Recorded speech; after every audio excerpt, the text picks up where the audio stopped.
戦争は変わった。一つの時代が終わり、俺たちの戦争は終わった。War has changed. It's no longer about nations, ideologies, or ethnicity.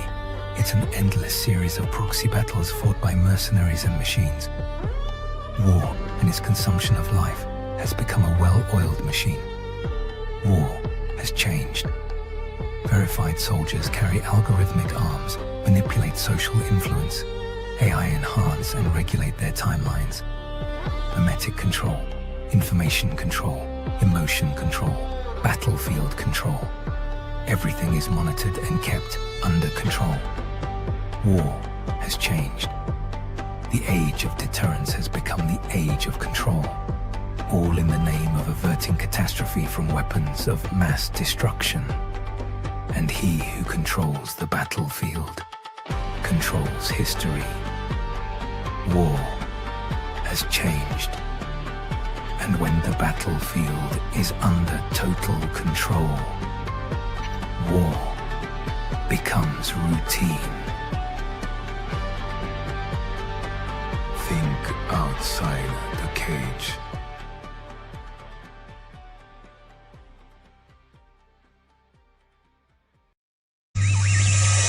The world is getting crazier. People are acting more and more insane. The end of the world is tomorrow. Tomorrow. There's only one thing to do when the world is falling apart. Listen to Basil and Gonz as they discuss this week's news and events through the lens of Bible prophecy. You are listening to Canary Crime News Talk. You're listening to Canary Crime News Talk. Today is May 27th, 2026, and we are live to tape on episode 944. And today, Antichrist Extremism. And signing on from Off the Grid, Razzle Dazzle, I'm your best buddy Basil, and you are not crazy. And my name is Gonz, at Face Like the Sun, director of the Age of Deceit films and author of Prophecy Without Panic, recovering the patterns behind Bible prophecy, your favorite Asian provocateur for Christ, live to tape from the metaverse to bring you the best news, which is the gospel message of Jesus Christ, while reporting the egregious with a well-rounded, biblically grounded take on world events. It is Wednesday. It is Wednesday, my dudes. It is World Marketing Day. For the magicians out there. It is also, there's multiple things going on. World Otter Day. So, make your otter noises. Yeah. Love the otters. And I believe the only other thing for today, Nothing to Fear Day. Okay. So sure. Do not fear. I think that's on point with our theme of all this fear everywhere in the world going on out there. To the Bible, which says 365 times throughout the Bible, do not fear. That's one for every day. Every day is do not fear day, especially here. I looked that up. That depends on the translation, but it's a nice thing, surprise, surprise. The Bible saying something depends on translation. Whoo, what a revelation. World Marketing Day. That's kind of funny because, as we know, all of these days are due to marketing day. Yeah, every day is World Marketing Day that has like a special day. It's all a marketing thing. These are not biblical holidays. World Marketing Day. So I'm glad that the marketeers who have named every day some sort of holiday got their own day. I'd be curious to see the history of that. Maybe they started with World Marketing Day and then branched out from there. But it's good to know, these ding dang marketers finally getting the credit they deserve for creating, conjuring reality around us at all times. Thank you, marketers. They did release the final installment of the Steven Spielberg Disclosure movie trailer. Mm-hmm. Did you catch that this morning? No, I didn't see it. The marketers do it? Did they do a good job? Yes, the marketers were on top of it. Yeah, it implies that the alien grays are shapeshifters because they have this deer that's walking around. I think they got a little fox too. and a raccoon as well. It's almost like the personhood of animals encoded into the alien conversation. But what everyone is pointing out is, of course, they got the psychic sort of, thing going on with the mind control thing. But at the end of this trailer, they do this zoom into the deer, and it does this like pan around the deer's head, and it turns into a gray alien. Of To course. imply that, the gray alien is a shapeshifter that walks around like a stag, Yeah, maybe a shapeshifter. Another thing that I'd kind of come in contact with recently. Well, of course, we've come in contact with this for years and years, this idea, but it was one that I was recently thinking about. In the study of consciousness, which is really big nowadays, especially with AI and psychedelics, the study, what exactly is consciousness?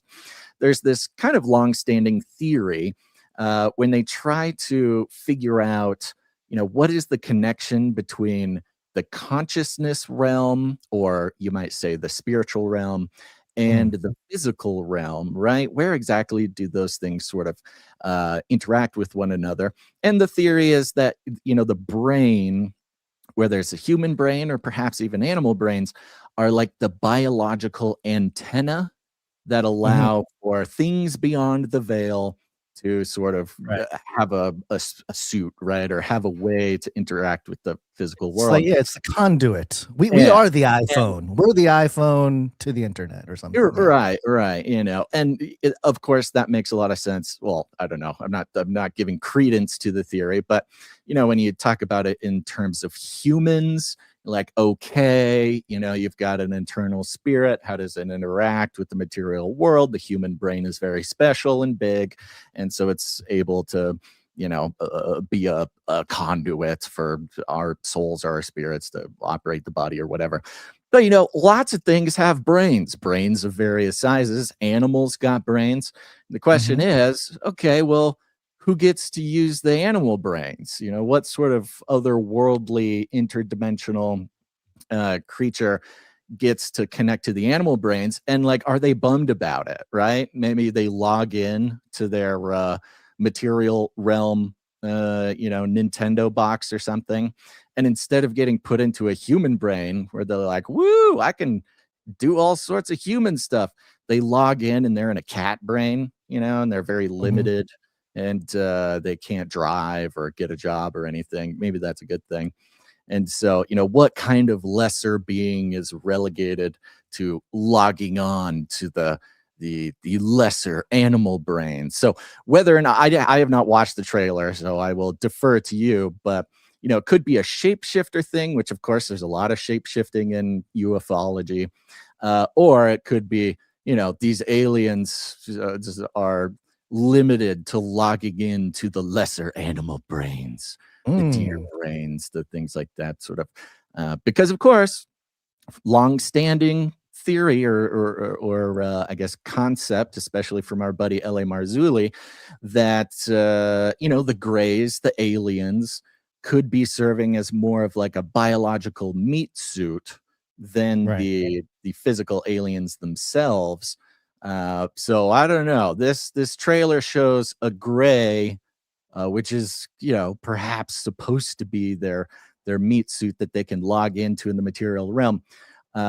But treating the Grey as the alien itself, logging into the deer brain, I don't know, man. We'll find out. We're not expecting to get this deep into Exposure Day. Well, the psi side of things has been towards the bottom of the rabbit hole when it comes to the topic of UFOs and alien abduction and all that stuff for a long time. So I think bringing those topics to the forefront for some kind of predictive programming agenda to get everybody up to speed on the theory of everything that connects consciousness, mind, soul, spirit with aliens and all that.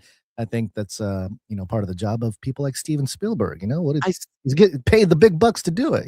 So I saw, as you were scrolling through this trailer, it showed the Steven Spielberg giving his little interview thing, And there was some clips of this interview going around. I think maybe it wasn't this interview, but it was him, I think, talking to Stephen Colbert, which sadly or celebratorily is no longer on the air, talking about how, back when he made Third Encounters, he was thinking, wouldn't it be great if all this was true? What? Was it Fourth Encounters or Third Encounters? I I forget. think it was Third Encounters. Doesn't matter though. But yeah, I think it was Third Encounters.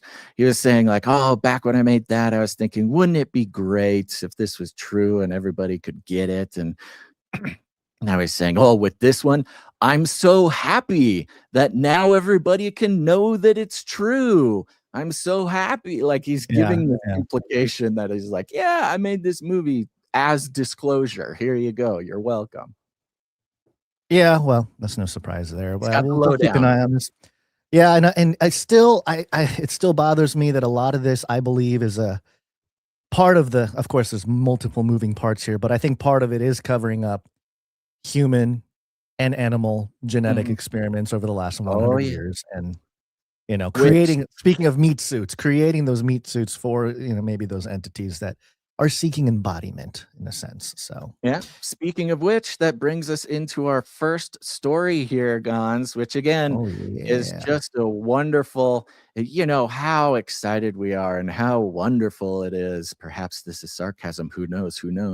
That the mainstream media has now taken up the job of dispensing kind of the most fringe, crazy ideas that have come out of the podcasting realm for, well, in most people's awareness, the past couple of years. But of course, here in the Canarium, these are things we've been talking about for over a decade now. This is coming from the New York Post, so it's good. Says, whistleblower claims CIA used DNA data from Ancestry and 23andMe customers in search for aliens. We told you so. It's that DNA. We're made by the aliens. Yeah, We're made by the aliens. The 23andMe story is one of the ones that's very fun for us because, of course, our interest in DNA and 23andMe and stuff like that going back all the way to when 23andMe was just a mere publicity release, was just a mere PR announcement that this company was starting out. And immediately it became clear to us, oh, that's pretty interesting in the context of, Genesis 6, the NEPHILIM interbreeding, the sons of God coming down, copulating with the daughters of men, the NEPHILIM who were there then and also afterwards. Something smells fishy with this 23andMe thing. I don't trust it, and I recommend nobody else trusts it. Of course, they followed the exact plan that we laid out back in the day and sold all of that genetic data to China. But that's not even the most fun part about it. New York Post here is reporting, does the CIA have its own Men in Black? Does it, Gons? Does the CIA have its own Men in Black? Goodness gracious. Apparently, the government isn't disclosing everything it knows about UFOs. A whistleblower has accused the CIA of attempting to use sites like 23andMe and Ancestry.com to uncover people with extraterrestrial DNA in their makeup. Quote, the CIA wants to hunt them down, said philosopher and novelist. Okay. Jason Reza Georgiani, PhD, while discussing the so-called top secret government program in an episode of the podcast, American Alchemy. I'm going to haunt you. Oh, that's haunt. Sorry. It's supposed to be hunt. We need Joe Biden for that one. Where's Joe Biden hunting us down? Oh, yeah. Here we go. We will hunt you down and make you pay. Make you pay. You pay us your DNA. Pay us your genetic money. Love it that we're living in the world that podcast episodes are now normal pieces of news to disclose CIA government programs. Georgiani claimed that he was alerted to this bug hunting initiative. Interesting, considering DNA mixed human beings, alien hybrids as bug hunting initiative by Army veteran Lynn Buchanan, who claims he was a psychic spy with the CIA's remote viewing program, which investigated whether individuals could use extrasensory perception to conduct a recon on distant objects, events, or people. A lot about this remote viewing lately. Giorgiani and Buchanan had informed him.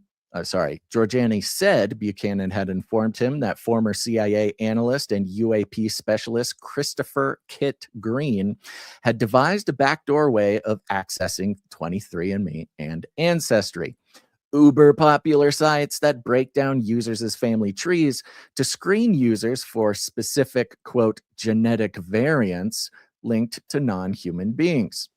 Green was, I love how they put that as if that was the purpose of 23andMe from the very beginning, to screen users for genetic variants linked to non-human beings, which I would not be surprised. So many of these companies, these tech companies, even Facebook, their secret history comes from, DARPA, secret government programs that then set up these technologies as commercial companies, to allow them to get through a lot of the limits that government agencies, have imposed upon them by, say, the Constitution.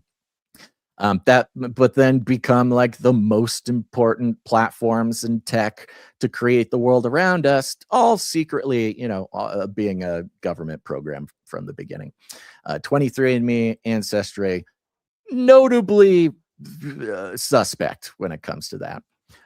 Green was notably part of the remote viewing program in the 1970s, but left the intelligence agency long before the founding of the DNA detective sites. Buchanan reportedly learned of this so-called campaign after being approached at a diner by 3 individuals claiming to be Nordics, tall, blue-eyed, blonde visitors from beyond that are said to be living covertly among us. Quote, they live in like small towns in the Colorado Rockies, and they pass because they look like tall Scandinavian people, Giorgiani remarked of Buchanan's theory. There's a hint of racism in here with these Nordic aliens. Where's the social justice warriors? I was going to bring up some different things. I'll do that in a minute regarding First Enoch 106. With this topic. But yeah, I did notice that some people were reacting to this story as a way to say they're trying to round up the whites. It's time. This is it. This is the moment. All those KKK groups we're talking about is the roundup of the whites. They're going to quarantine all of us and try to take us out. So there is a strong racial reaction from a certain. It's going to be like World War II internment camps for the Japanese, right? It'll be backwards. See a series of unfolding events from UFO disclosure through Disclosure Day to the disclosure of the Nordics, the tall whites, and then having to save humanity by rounding up all these good-looking Nordic people and putting them. It would. Do they have to be taller than a certain height? But it's also, think about if that's kind of the meta psyop. You call the people, the foreigners coming into our land illegally as aliens, or maybe illegally. We call them aliens, but that's the great switcheroo, right? We want to. The real aliens are the ones that founded the country altogether, and whatever. Could be dangerous putting so many good-looking people in one place. You just throw them all into a FEMA camp. I don't know. This would be an interesting thing. Despite President Donald Trump releasing hundreds of formerly classified files on UFOs and the hunt for alien life, the Pentagon has insisted there is no evidence of extraterrestrial existence, the Daily Mail reported. Buchanan added that the trio had requested his help in avoiding detection by the CIA. This alien race had allegedly traveled to our planet via an underground railroad of sorts. Again, references to, racially charged ideas, the social justice, you got to save the minorities. Are these Nordics? Are they minorities where they come from? What's going on here? Underground Railroad, of course, a direct connection to the United States sort of history of slavery. What was that gal's name who did that? The Underground Railroad. Oh no, I'm gonna get in trouble. The Underground Railroad. The former slave woman who helped a bunch of slaves get from the South. I'm blanking on the name. I'm looking at the spelling in my brain, but Harriet Tubman. Thank you, Tubman. There you go. Thank you, Chad. All right, we got alien Tubman here. This alien race had allegedly traveled to our planet via an underground railroad of sorts so they could escape their tyrannical government. These alien beings supposedly procreated with humans and birthed the line of intergalactic mixed race children with the goal of having their future generations grow up in a free society. See, the NEPHILIM are just the offspring of this, endangered race of aliens who are just looking for freedom, guns. I can't help but see the again sort of this reversing, like a bait and switch of the narrative. It's just for the last 20 years, it's been white people, they just conquer everything and they take over and they interbreed with them and all this. What's that? Who would agree with this would be like the Black Israelites. Yeah, Black Israelites. That white people are dangerous and stole everything and didn't invent anything, and they're just sort of like illegal aliens, and black people were originally black people were native to North America. They were that's one of my favorite parts of kind of the Black Hebrew Israelite thing, was that even the very idea that Africans were stolen from Africa and brought to America to be slaves is like white man's history, right? Because they don't want people to know that Native Americans were actually black. We're seeing some fun with the narrative here. It's starting to sound like the Jewish diaspora here. Also, they don't have a home. They're escaping a tyrannical government. They start intermingling.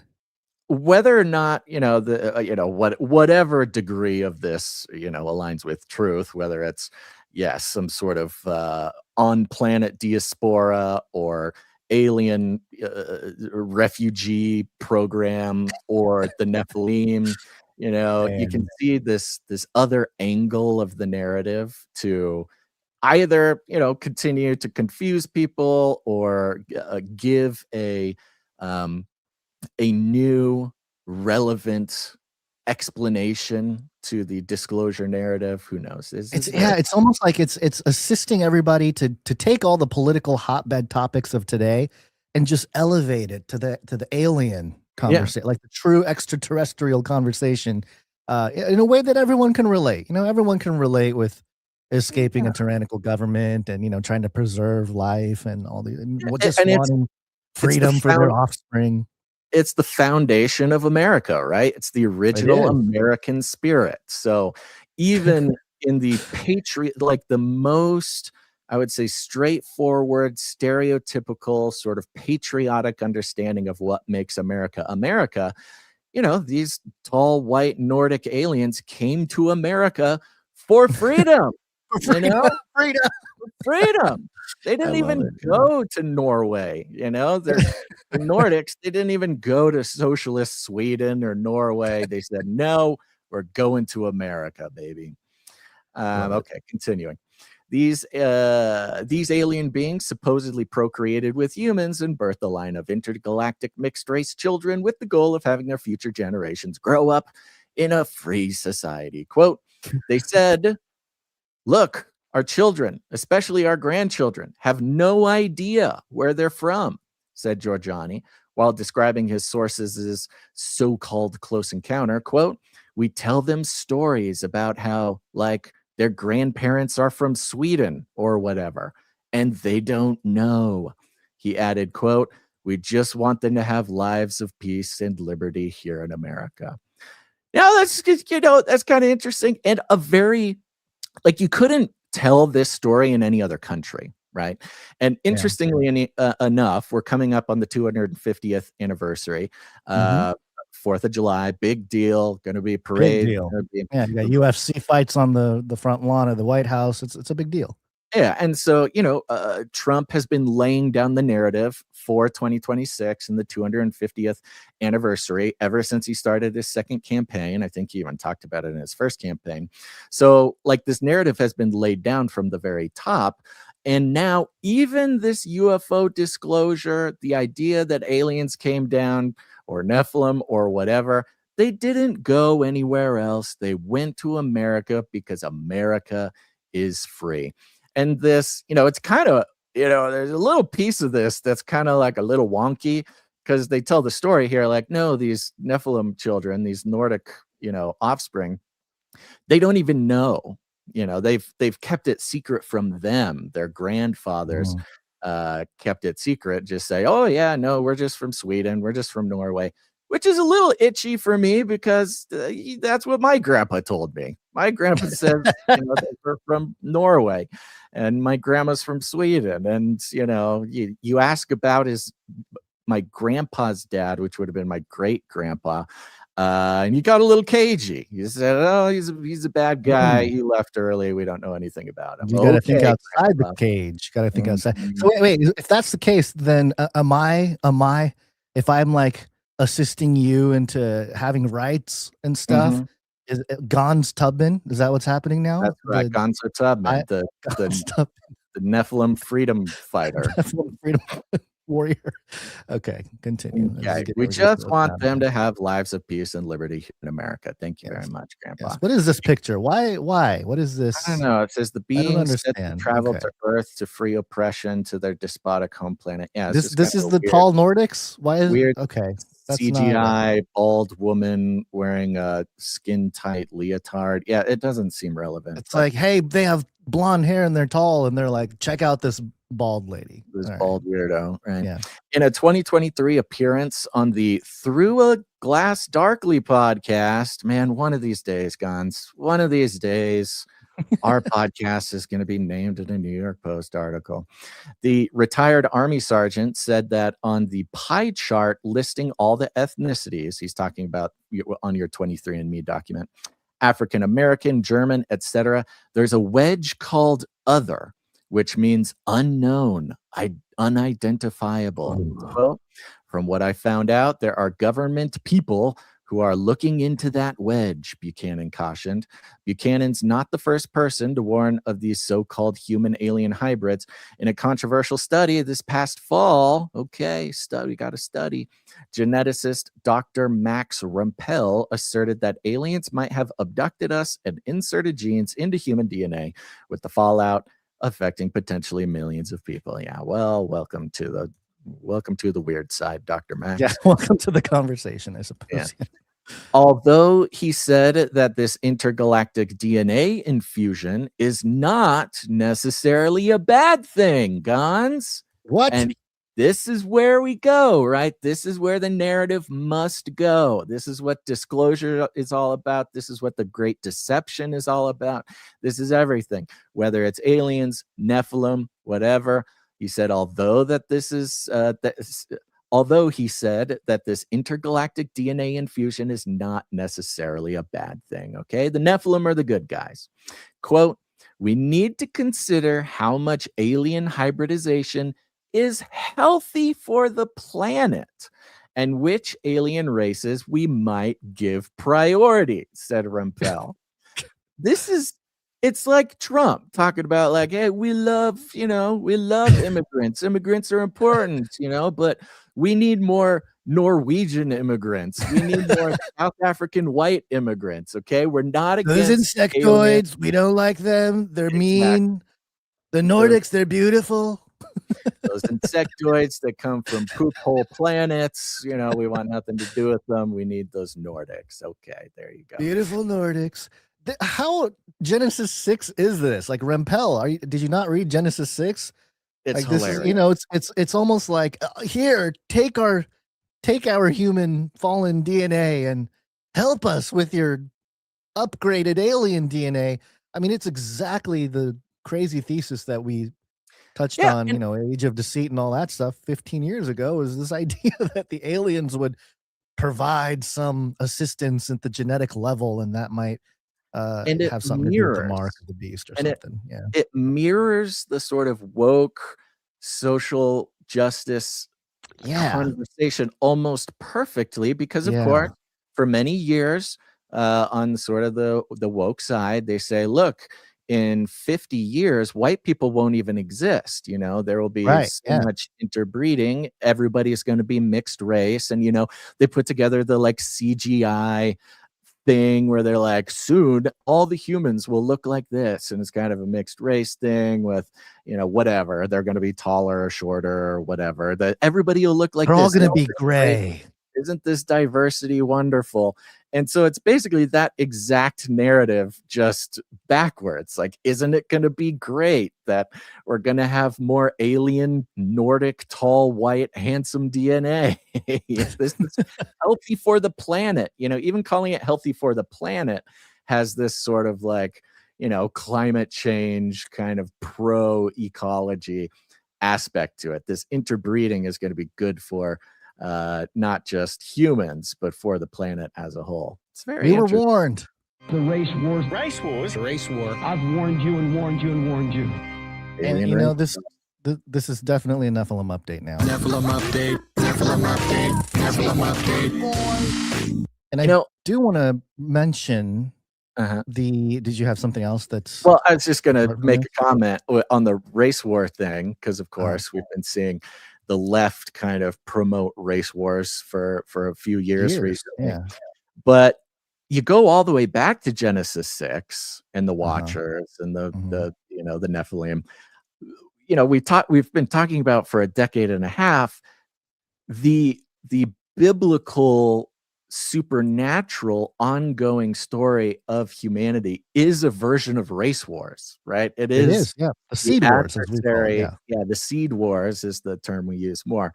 But you know, you try to explain all the crazy violence, genocide and stuff in the Old Testament, and it doesn't make any sense unless you think of it in the Genesis 6 narrative, where it wasn't just people being mean to each other that God flooded the earth, but that the image had been corrupted, that original creation had been sort of defiled by this supernatural breeding program called Genesis 6. It all checks out. And just to bring the Nordic angle to this is very fascinating to me, because there are some extra biblical texts, namely the first book of Enoch in chapter 106, Basil. You may have heard of this before. Let me read some of it here. As after some days, my son Methuselah found a wife for his son Lamech, and she became pregnant and gave birth to a son. He said to him, "Here I am, my son.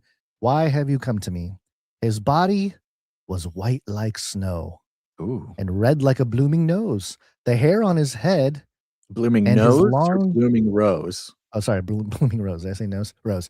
The hair on his head and his long curls were white like wool, and his eyes were beautiful. When he opened his eyes, he lit the whole house like the sun, and the house shone brightly.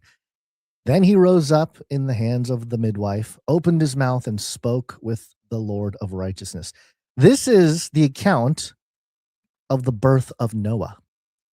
And interesting. Yeah, so there is a segment of people, and especially coming from the ancient Near East view, the Second Temple Jewish tradition, Noah was born to Lamech in this sort of, some people will translate or kind of infer that, he was like a white haired, like a white-haired, light-skinned baby.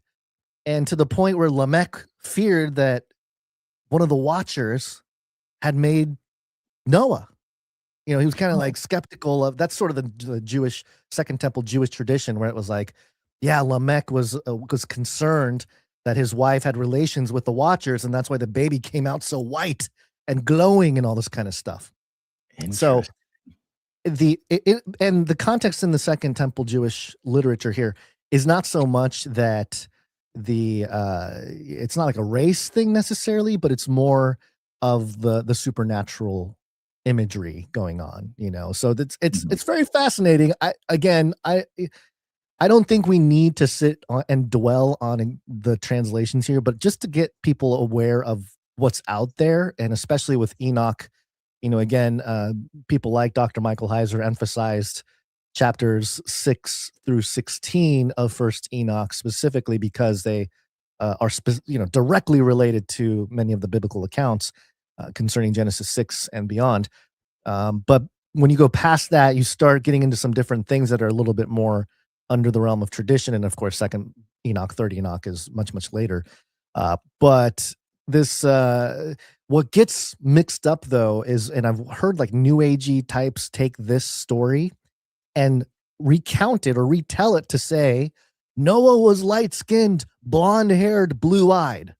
Doesn't really say that, but that's sort of what they take from it. Right. And that's where some of the Nordic conversation gets interjected into the Genesis 6 account. And I believe this was also part of the conversation when it came to some of Hitler's, sort of Ubermensch dreams and stuff too. So it's not, and by the way, this is all infused into one of my favorite animes growing up, which is Dragon Ball. I mean, hello, you're this Asian looking guy is fired. He's a Saiyan. He's an alien technically. He powers up and his hair turns blonde and his eyes turn green and stuff. So it's sort of been part of this culture of supernaturalism associated with the color of your hair and your eyes and stuff. So it's this is a great reason why, of course, we've seen Anna Paulina Luna and a lot of mainstream government people say, read the Book of Enoch, of course, referring specifically to the Watchers and that kind of narrative.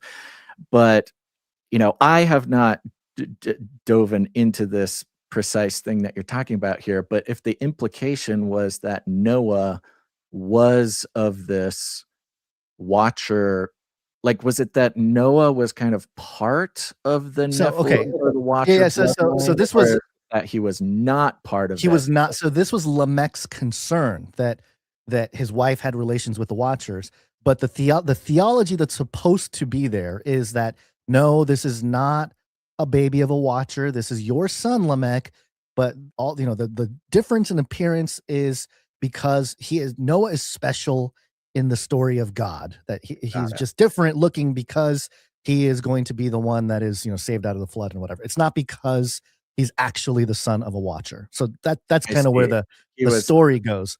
The father Lamech feared that because he looked different. Yes. So again, when it's mythology and it's a retelling of things, it makes it interesting, but especially back then, they were always making a theological point. And so, the theological point was that, no, he is still your son. This is actually a statement against the Watchers in a sense. So interesting.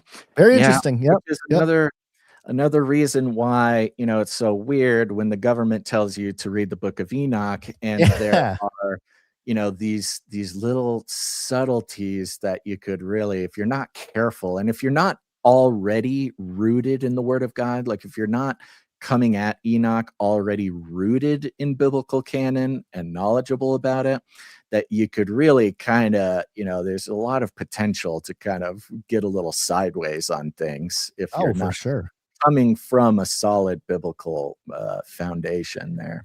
Interesting. I like that New York Post has weird but true as their little tag for stories like this. Weird but true. I'm glad it's true. Like, what part of this is true? I mean, and I guess the whistleblower saying it is true, but it implies that alien DNA is true, and it gets into some hairy territory. I don't know. fully prove that. Such a good example of how like maddening it is to do what we do, Guns. Oh my gosh, yeah. To To actually think interact. about what's being presented. Oh, how dare we? How dare we actually? I don't know. What's driving me nuts is Abraham in the chat. So wait, you all think God is white-skinned? What? What are you talking? It doesn't matter. Okay, I'm not getting sidelined. I'm not getting sucked into this. Oh, that's great. I appreciate that. I Go appreciate listen this. to it again. You know, people come at the show with whatever their own thing is, and that'll really color what they perceive going on. Yeah, I miss the days of of those comments, those heated comments. So I do not. Probably a good sign. It's probably a good sign. I can't tell if that, it might just be somebody trolling. It might just be that's true. We'll just have to assume it's a troll. Okay. All right. Are you good on this? We're good to keep scooting. Let's move on. All right, we're going to take a quick second and thank some producers because we are on a value for value model here, folks. You'll notice no advertisements, no platform partnerships, no sponsorships, no nothing. And that's because, as we know, this world around us, even though it's Worldwide Marketing Day and we're all here to celebrate marketers, understanding the difference of perception and truth and the control of the narrative being wielded, not just by those in places of power or under influence of elites, but also those who simply follow the simple incentives laid out by them, by those who have crafted the system, the beast system that we live in.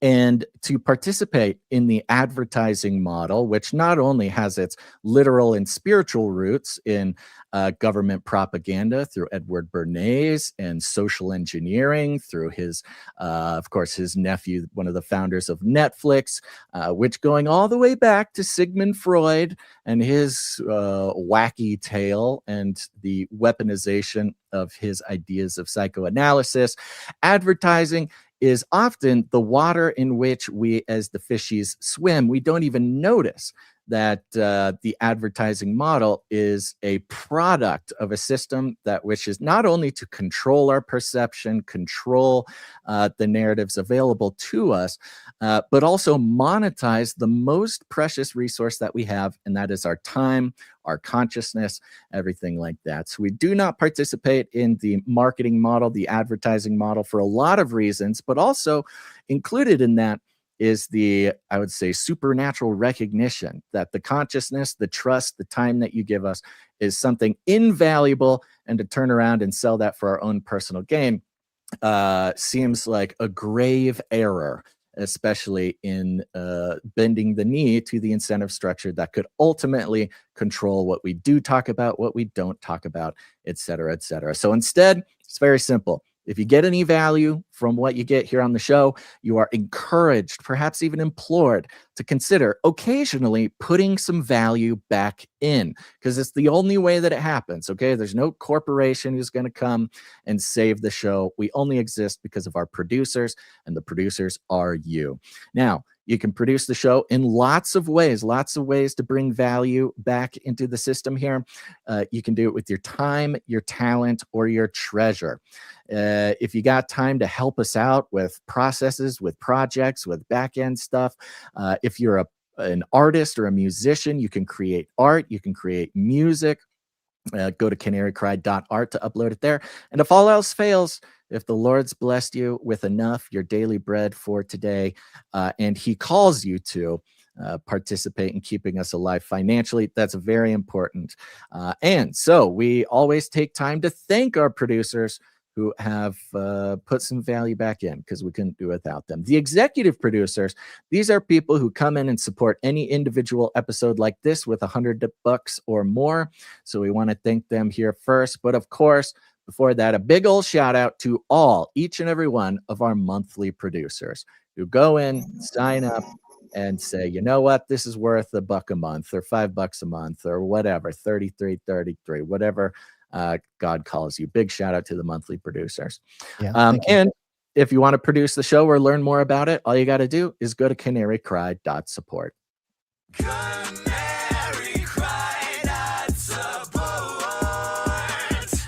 Now, we haven't thanked any producers. You didn't thank producers on Monday, right? I did not. Yeah, okay, so this is 7 days worth of producers, so thank you very much. And here are the executive producers. I want to start out with the wonderful one and only executive producer Toph. Toph. Toph. Is Toph a knight?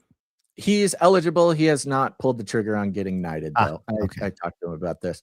Now, Toph last month was running the Toph Challenge. Okay, he was called to challenge other producers to come in, executive produce the show. If you are already a Supply Dropper T-shirt council member, Toph called you to make an executive producership, and for every 3 executive producerships that came in over the course of the last month or 2, he is going to sponsor 1/4 of the Canary Supply Drop to a demoocher. Okay.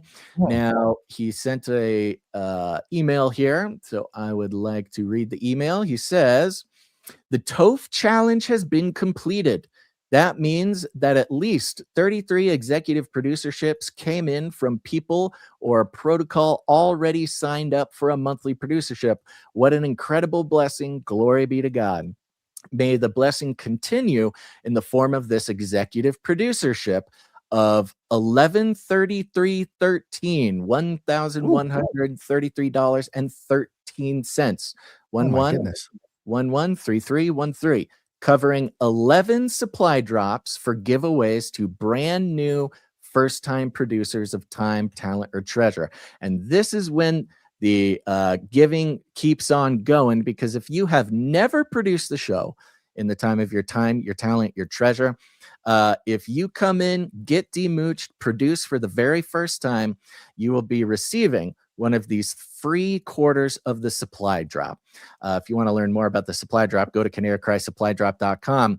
But this is extremely generous from, of course, Mr. Toph here, and extremely generous to those executive producers who made it possible for new demoochers to get a free supply drop. Now, a couple of people have demooched already, but there's still a few of these available. So if you have never produced the show in any level, in any way, now is your chance. We're coming up on the deadline for this at the end of the week.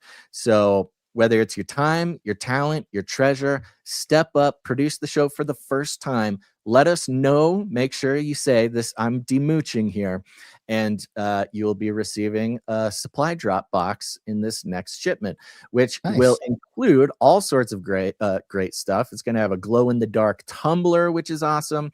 You're going to be receiving 1/4 gold back, so you can start stacking your gold. Of course, I think there's some there's the Gon's Red Yarn Co. You're going to get your own conspiracy theorist red yarn branded from Gon's Red Yarn Co., as well as a bunch of other great stuff. So now's the time. Go on over to canarycry.support. Support the show in any way you can. Make sure we know that you're being demooched, and it's the gift that'll just keep on going. Toph ends the email with, "The deadline is open at the moment, but I will check with Sir. I can report back." He says, also, yes, that dollar amount is really what 33 times 11 times 3 for a full quarter supply drop plus fees comes out to. Number one, I did not plan that. You know, that's crazy. The craziness that was the amount that it ended up to, including the fees, which the fees is usually what screws people up when they're trying to get a certain number, right? Yeah. So the fact that the fees came out to that perfect number is really interesting. Thank you very much. That's right. It's like a little combo. 1133.13. Thank you very much, Toph. Huge blessing. Thank you. And especially of course, we all know support has been pretty rough lately, because that's just how the world is going. This is a huge blessing and levels us out a little bit. Yeah. Okay. Along with that, I want to give a shout out to executive producer Cage Rattler Coffee. Whoa. Yeah. Cage Rattler Coffee coming in now. Again, with all the special stuff that's been going on lately, Cage Rattler Coffee for the rest of this month is including a gold back, real gold, with every bag of coffee that you order. For a 12-ounce bag, you get a quarter gold back. If you go to a 3-pound bag, he throws a little extra in there. You get 4 quarter gold backs. You're stacking gold while you're getting your coffee. Stack that gold. An excellent special way, to support other Canarians who are supporting the show. You're also supporting the show, and you're stacking gold, and you're getting the best possible coffee you can. Huge response for Cage Rattler Coffee. Go to cagerattlercoffee.com, get your coffee, get your gold, and support the show. Cage Rattler Coffee. For value never tasted so good. It's gotten a little cold, but still good. Warm still it up. delicious. Thank you, Cage Rattler Coffee. Go check it out, cagerattlercoffee.com. Next up, of course, we have the one, the only executive producer, Sir LX Protocol V2, Baron of the Breen Protocol. Boom. Yeah.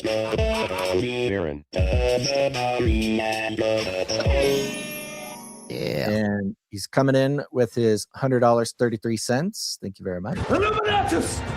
In fact, that's going to be $100.33 times 2, because he also came in on Monday.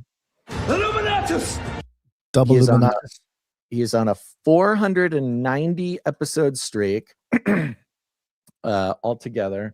Sorry, let me type this in. And a 144 executive producer streak.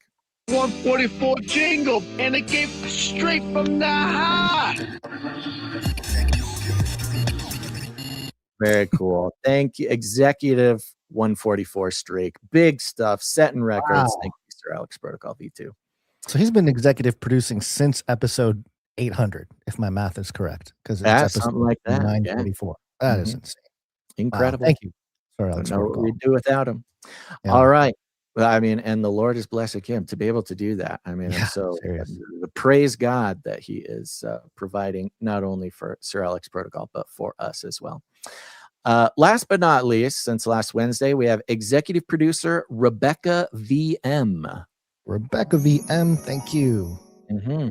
And Rebecca comes in for $222.22. Nice row of ducks there. Nice, thank you. And Rebecca sends a message, says, I've been a listener since probably 2016 or 17, but I just started listening to your first episodes while I'm working. I think she's talking about Canary Cry radio episodes from back in 2012. Episodes while I'm working. Gon's giggling at Basil's new name was great. It's great hearing you guys have the same perspective in 2012 before everything.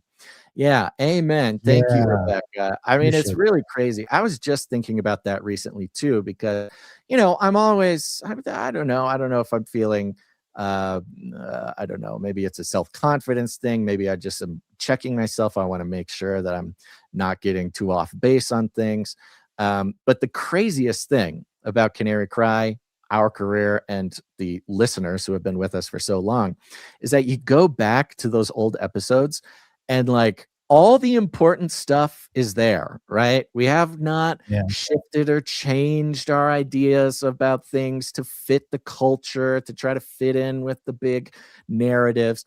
It is so rare in life for anybody, but much less us personally, to stay so consistent in our search and our understanding for what God's doing on earth, that we don't, or we haven't adjusted our opinions based on the world or society or what's hot or the hot theories or something, but literally the opposite. We have seen the world adjust to what we have been talking about since 2012, which, I mean, that if that's not supernatural, I don't know what it is. It's almost a testament in itself to leaning on the scriptures, like an honest, grounded approach to the scriptures. It's like, hey, if you do that, depending on what society is talking about, you might seem like a wackadoo. Yeah, but eventually we were total wackadoos, total fringe wackadoos. And now you go back and listen to our 2012 episodes, like they're as relevant, maybe even more relevant today than they were back then. And they're over a decade old. It's really incredible. Thank you. executive producer Rebecca VM. Yep, appreciate it. And of course, thank you to all of our executive producers coming in. That ends the list for the execs today. Really appreciate it. We have some people who came in under the executive producer amount. We will thank later on in the show. Just a few announcements before we move on. Sir Ike wanted me to make sure everybody knows that the supply drop and the T-shirt council and the Cage Rattler coffee gold special, all three of these things, the deadline is this Sunday. Okay. The supply drop, remember, you're going to get your gold backs. You're going to get your cool stuff in the supply drop. You got to sign up by this Sunday. The T-shirt council, if you want to support us, get the T-shirts, vote on the T-shirts, decide on the T-shirts, get one for free. You got to sign up by this Sunday. And if you want to get your Cage Rattler coffee bags with the gold backs inside, you also got to do it by Sunday. Okay. So big day on Sunday. If you want to join the supply drop, go to canarycrysupplydrop.com. T-shirt council is canarycrytshirtcouncil.com. And of course, CageRattlerCoffee.com. Big deadline this Sunday. Yep. We read Toph's message. You know, I want to give a shout out to Lulu the dog. Yeah, been in contact, was dealing with some stuff with a producer Danny, and I was giving a shout out to Lulu the dog here, just real quick. Here's a picture. Cute little Lulu the dog, little fluff ball. I don't know what's wrong with Lulu, but I mean, if any creature, look at those eyelashes. Any creature who's going to be like, you know, a consciousness antenna for some sort of alien, this is the most adorable alien I've ever seen. You missed the story on Monday, Basil, where the Chinese have created a collar that you put around the neck of animals, your pets, and it claims the AI is able to decode at 90. I think it was, that's what it was, 98% accuracy for cats and like 92% accuracy for dogs. And I was like kind of translating into English or something. Yes. You know what's funny? So, there is a classic Rick and Morty episode based on that exact premise. And anybody who knows like how insane Rick and Morty is and like how out there it is, the fact that Rick and Morty episodes are coming true is like the most weird. well, they were maybe set up as the next generation Simpsons, kind of predictive programming stuff. Yeah. I brought up the 1972 The Day of the Dolphin film, where the scientist, it's actually based on some CIA experiments on dolphins, and they discovered that they're intelligent, and they figured out how to talk to them, and then they were inadvertently training the dolphins to assassinate the president. So all very relevant. But anyway, fun stuff. Lord willing and the creek don't rise. We're gonna have some time. We're gonna do a nighting. Unless we want to do it right now, we could. I say we just knock it out. I mean, it's just nighting. Let's just do it real quick, because here's the thing, folks. Maybe you're new, maybe you don't know, maybe you know. When it comes to producing the show, we have a very special way to honor producers who come in. They support the show for $1,000 or more. This could be all at once in one big thing, or this could be over many, many years, many nights and dames of the Canary Cry Roundtable of Nights and Dames. They support the show for years. And once you get to that $1,000 mark, we will name you a knight or a dame of the Canary Cry Roundtable of Knights and Dames, where you are honored. We want everybody to make sure to know how cool you are. You'll be given you get to choose a knight name or a dame name. You get a protectorate, and it's a very special part of the community here. And a great way to make sure that we honor the people who say, yeah, I get it, value for value, or, this is protecting all of us from such sinister and subtle ways that the system wants to control us, control the show. And so let's do a knighting. Let's knight Clankanifius, the one and only Clankanifius. We thank him every show. He does so much for us on the back end. And for anybody out there, if you've been producing a show for a long time, it's a little bit of the honor system. You're responsible for doing your own accounting. But if you believe that you've hit the $1,000 mark or more, send us an email at canarycryradio@gmail.com. Give us a knight name, give us your protectorate, and we'd love to honor you on the show. So let's go ahead and knock this out here. Okay, well, I gotta get over here to pull out my katana. It's very sharp. There you go. Oh yeah, it almost cut me. Whew. Get my Norwegian Nordic alien axe here. Let me get this. Okay. We would like to call up Clankanifius. Please step forward to the Canary Cry Roundtable of Knights and Dames, where we have a seat for you. Thanks to your generous support in the amount of $1,000 or more, we are proud to pronounce you Sir Clankanifius, Knight with the Cyber Parchment and Proton Quill. Please join us at the Canary Cry Roundtable, where we have the belt of truthful truthiness, breastplate of righteousness, custom fit Birkenstocks to carry forth the gospel of peace, the shield of ferocious faith, the helmet of substantiating salvation, the supernatural sword of the spirit, and of course, adorable samurai babies, infinitely cute kitties for cuddling. And if you're hungry, we have the fancy sweat food, carved Cosmo, the CRISPR cow, and of course, fried wormicorns. Welcome to the Canary Cry Roundtable of Knights and Dames, Sir Clankanifius, Knight with the Cyber Parchment and Proton Quill. Crowd goes wild. Producers out there, if you see Sir Clankanifius walking down the road, make sure to hoist him up on your shoulders, carry him down the parade route, and thank him profusely for being such an important part of keeping the show going. Thank you, Sir Clankanifius, Knight with the Cyber Parchment and Proton Quill. He's got a sound effect already built in. This sound effect is labeled Sword Clank.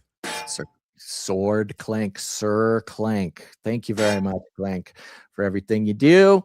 We're so happy to, there are some producers whose names show up on every show. We thank them all the time for various things. And we kind of automatically start calling them Sir, like we just don't, just in our minds. Right. We just, surely they are knights already in our minds, right? Knighted, but always a great day to knight them. So there you go, folks, something to shoot for and a way that all of us can be grateful to these individuals for keeping the show going. All right. Yep. One last, I think, pretty important thing from a producer. We got a boots on the ground report from Maverick Pilgrim about the Ebola thing. He's over there in Africa, and the Ebola thing is sort of boiling up. It kind of came from the hantavirus scare. We see these sort of pandemic narratives, these pandemic ops happen in a sort of progressing fashion. We've seen it like 2 or 3 times since COVID, where they try to, kind of roil people up, scare people for whatever reasons. But Maverick Pilgrim, boots on the ground, giving us the heads up on the Ebola thing over in Africa. This is your Maverick Pilgrim, coming to you from Kampala, Uganda, which is technically in the hot zone for this Ebola outbreak that we're seeing on the news. I'm not in the hottest of the hot zones, which is in the DRC. That's where you're really seeing a lot of people contracting Ebola, and you're seeing a lot wider spread. But here in Kampala, there have been 5 people now that have contracted, with 1 death, and all of those have been connected back to travel within the Congo. If you're wondering what it's like, honestly, there hasn't really been much change other than them closing the border and canceling a annual pilgrimage that happens throughout Uganda to a monument for martyrs. There really hasn't been much change, and people are really not seeming that afraid. There's really not much fear here, and all I can say is it's not really that difficult to avoid. It's a little difficult to contract as long as you don't go around touching bodily fluids and staying around sick people, which most bodily fluids are on my no-no list anyway. It's really not that difficult to avoid. If you see things that are making you afraid, don't let anyone steal your joy. Don't believe all the fear mongering. Just be wise, and we trust in the Lord. So that's it. Amen. Thank you, Maverick Pilgrim. Yeah, I think that's very important.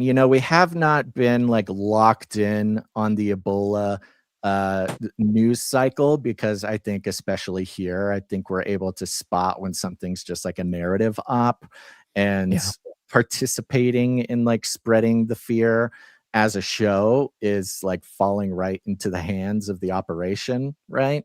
So I think we have not been drawn necessarily to stay, to bring up-to-date updates for the Ebola thing here. But I love the boots on the ground report, because I think it's confirming our instincts on how to handle that op here on the show.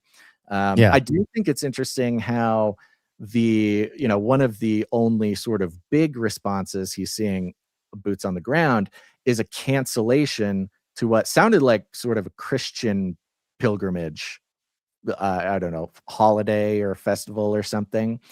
So much like we saw with COVID, it seemed like one of the most pressing things the elite wanted to do was keep people from going to church, keep people from fellowshipping. And so to see one of the biggest, or perhaps the only response by the elites down there is to stop Christians from, celebrating their martyrs or something, I think fits right in. Oh, they've achieved their goals, if that is the case. And by the way, while that clip was playing of Maverick Pilgrim, I think the military base opened a portal or something, because they popped off something. It was so loud, it rattled the windows, and you can hear all the dogs start barking in the neighborhood.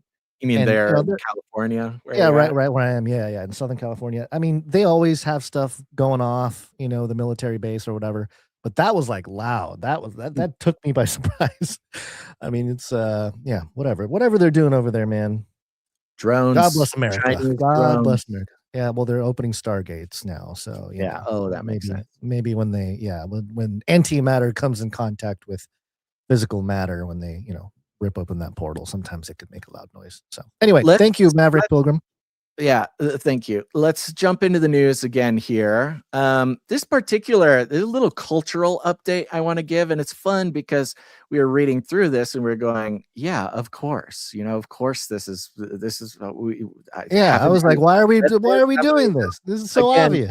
Going back to our AI reporting, postulating about what the future is going to hold for AI, back when we were talking in 2016, 2017. But we have rounded a corner here on AI, because of course, AI, everybody is freaked out about the jobs. Everybody's freaked out about the surveillance. Everybody's booing AI at, college graduations, things like that. But we had an update here that would have been on the Canary Cry roadmap had we had one. But I thought it was very interesting culturally, and a good signal to the development of where we're at. So I'm not going to do a full read, but it's coming over from Wired, and I'll do some summarizing after we open it up here. Wired.com reporting, I spent a week recording myself doing chores for money. Who's the robot now? Okay. We will build Babylon. This time, a new world order. So we're going to hear a very interesting development when it comes to employment, gig work, AI training, and the desperation of the working class. But keep in mind this whole time that right in the headline, they're asking, who's the robot now? Playing with this sort of this concept of the personhood of robots, the personhood of people, the transhumanist melding of man and machine, and ultimately sort of the beast system consideration that people are not people made in the image of God, but just sort of cogs in the machine. Who's the robot now? Says I'm the robots. Now this is written in first person here by who? Jobani Cabrera. Oh no, that is the person who made the art. Who authored this? Well, we're going to call him Bob here if I can't find it. All right. Bob says, let me scroll. I am. Whenever I see I am in full cap, bold letters, I'm thinking I am that I am, it's already starting out the article with this kind of deep reference to God and our existence and our relationship with God and who we are and who God is. So it starts right out. I am no longer a mere human being. I am a conduit of reality, a medium of messages. I hold a knife in my hand and slice into an organic cucumber, hunching so the iPhone strapped to my forehead can capture all 10 fingers. I throw the slices into a salad bowl and end the recording. Somewhere, a baby robot is a tiny bit smarter. Or even there, it's almost reading like this. I don't know. It's like some sort of ancient poem or like grim ritual. Yeah, Grim it's something like that. I am a conduit of reality. I mean, gee, okay. Yeah. So you've got kind of this psychedelia, you've got kind of this consciousness, just built into the language of the article, right? Okay. This was my existence for a full week last month as I performed data collection from the comfort of my apartment. Teaching, I think data collection is not the right way to put this, I right? was gonna say, hold on. Perform data collection from the comfort of my apartment. Did they not realize how much data was being collected prior to their endeavor into this post-human mission to exactly? provide And what we're going data? to see, what we're going to see here is a paradigm shift, right? Because we're all providing data that is being collected at all times. Right. But the paradigm shift that's going to be presented from this I am who is writing this article, who is now a conduit of reality. So there's already this like Tower of Babel, Post-human, post-human kind of transhuman. idea. Yeah. Right. And now the paradigm shift here is that this individual, this person, is performing data collection. So it's an active, not passive, an active collection of their own data from the comfort of their apartment, teaching humanoids, not even robots, just humanoids, how to scrub dishes, fold laundry, and pour drinks, among other menial tasks. If robots are ever going to live with us and help out around the house, they need to develop fine motor skills. I performed my household chores with pride. They have a parenthetical here that says, I'm not usually contributing to mass data sets when I put away my jock straps. I would disagree, but okay. Yeah, I don't know Trying to about be that. You cute might want here. to scrape some of your data leakage. Yeah. And I was glad to make some money too. Oh, here we go. And this is kind of part of the, again, coming straight from the narrative manipulators of big tech, right? There's this conversation of like, hey, we're making the data. We should get paid to make the data, as if that's the concern that everybody has. Like, they're not paying me for spying on me, right? It's the sort of straw man that's been coming from big data for a long time, trying to divert or confuse what the problem that real people have, which is, hey, you're spying on me all the time. Don't do that. I want my privacy. But creating this straw man of a problem saying, oh no, the peons are just mad that we're not paying them for their data. And there's been sort of this growing step-by-step narrative over many years now to say, oh, don't worry, we're going to pay you for the data. We're going to give you free stuff. You're doing a job and we appreciate you, peon. So we'll, right. That's not what anybody's worried about. But it is this sort of synthetic problem with which they're trying to solve here. It goes on. First person videos shot with a camera attached to a person's head or chest. Mark of the beast, anybody? Mark on the head. Are a growing need as more companies attempt to build bots and improve their AI models. Even though the internet is full of scrapable videos, hyper-specific clips, like thousands of close-ups showing hands pouring water into a glass without spilling, can be critical for fine-tuning machines to excel at real-world tasks. This style of recording, this purposeful camera on the head to try to train the robots, this style of recording called egocentric data by the industry. So the industry calls this egocentric data. Now, of course, this refers to the fact that it's, point of view. It's as if the robot is a human. They can see what it looks like from their point of view.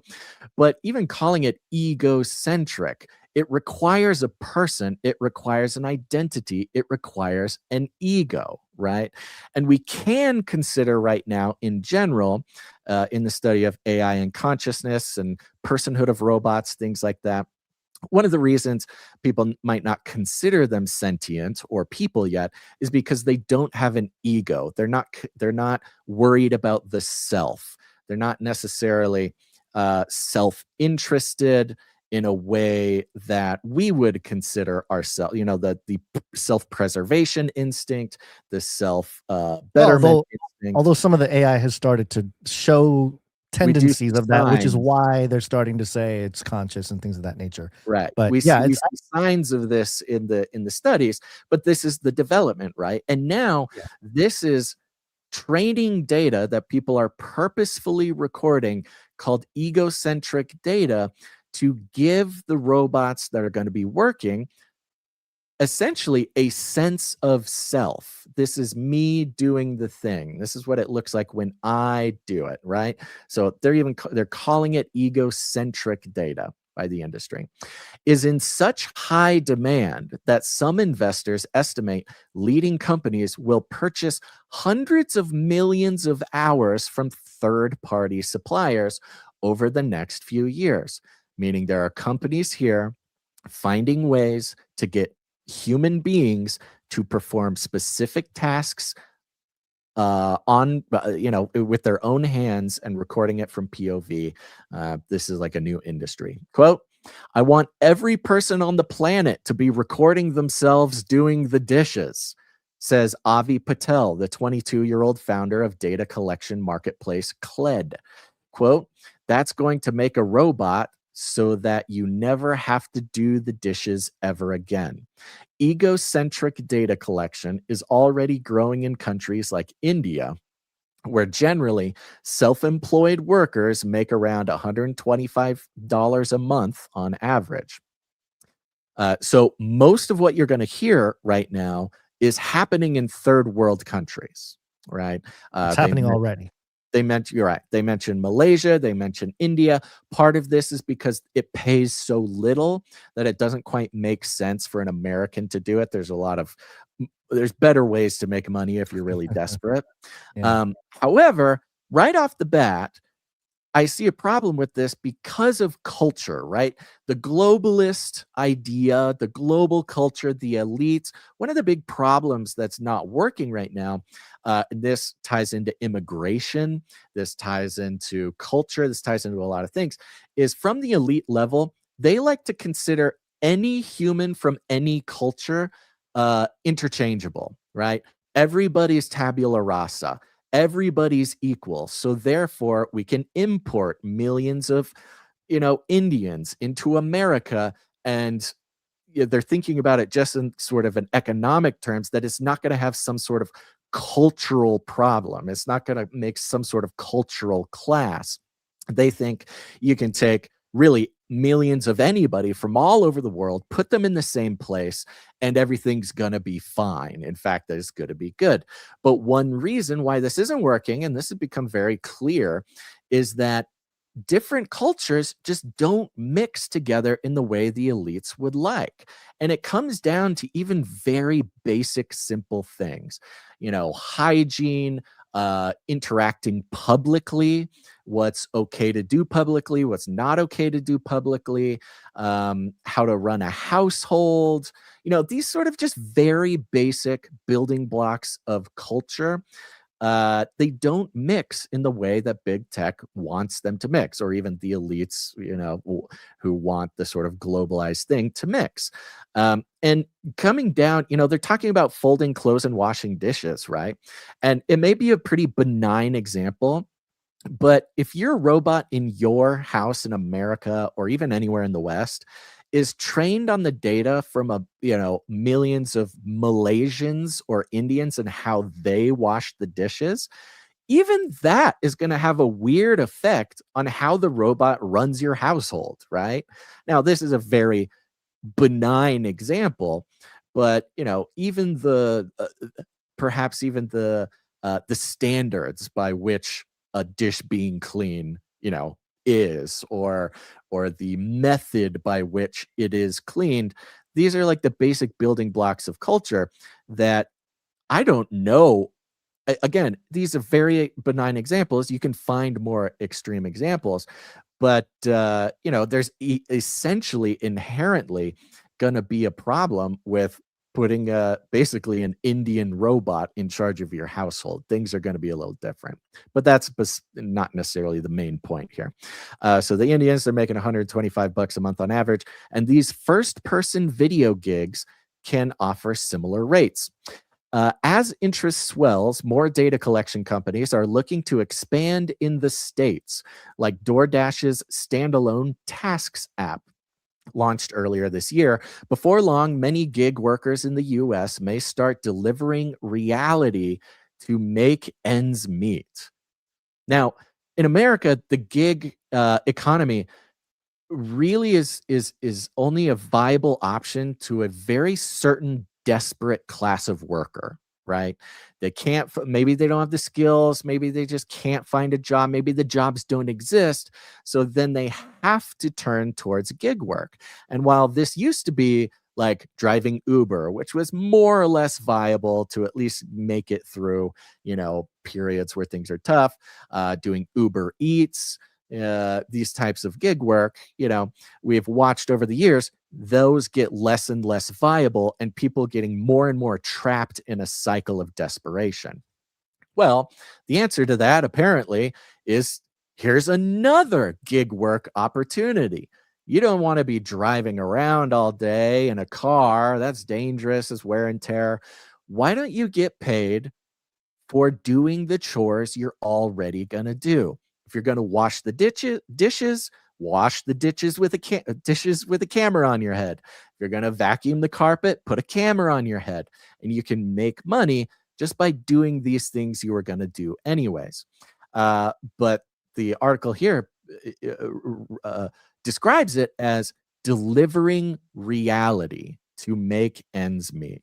You're not delivering people, you're not delivering food, you're delivering reality for the client, which is the robots. This makes the robots the client instead of serving other humans. At least driving Uber Eats, you're delivering real products for real humans, making society better, making it work at least. But in this case, you're delivering reality or a recording of reality to the robots as your client. The US may start delivering reality to make ends meet, as well as the typical room temperature takeout. Thankfully, I already had a smartphone head mount in my possession from testing DoorDash's Task app. My impression, even then, was that bespoke video data was the dystopian future of gig work.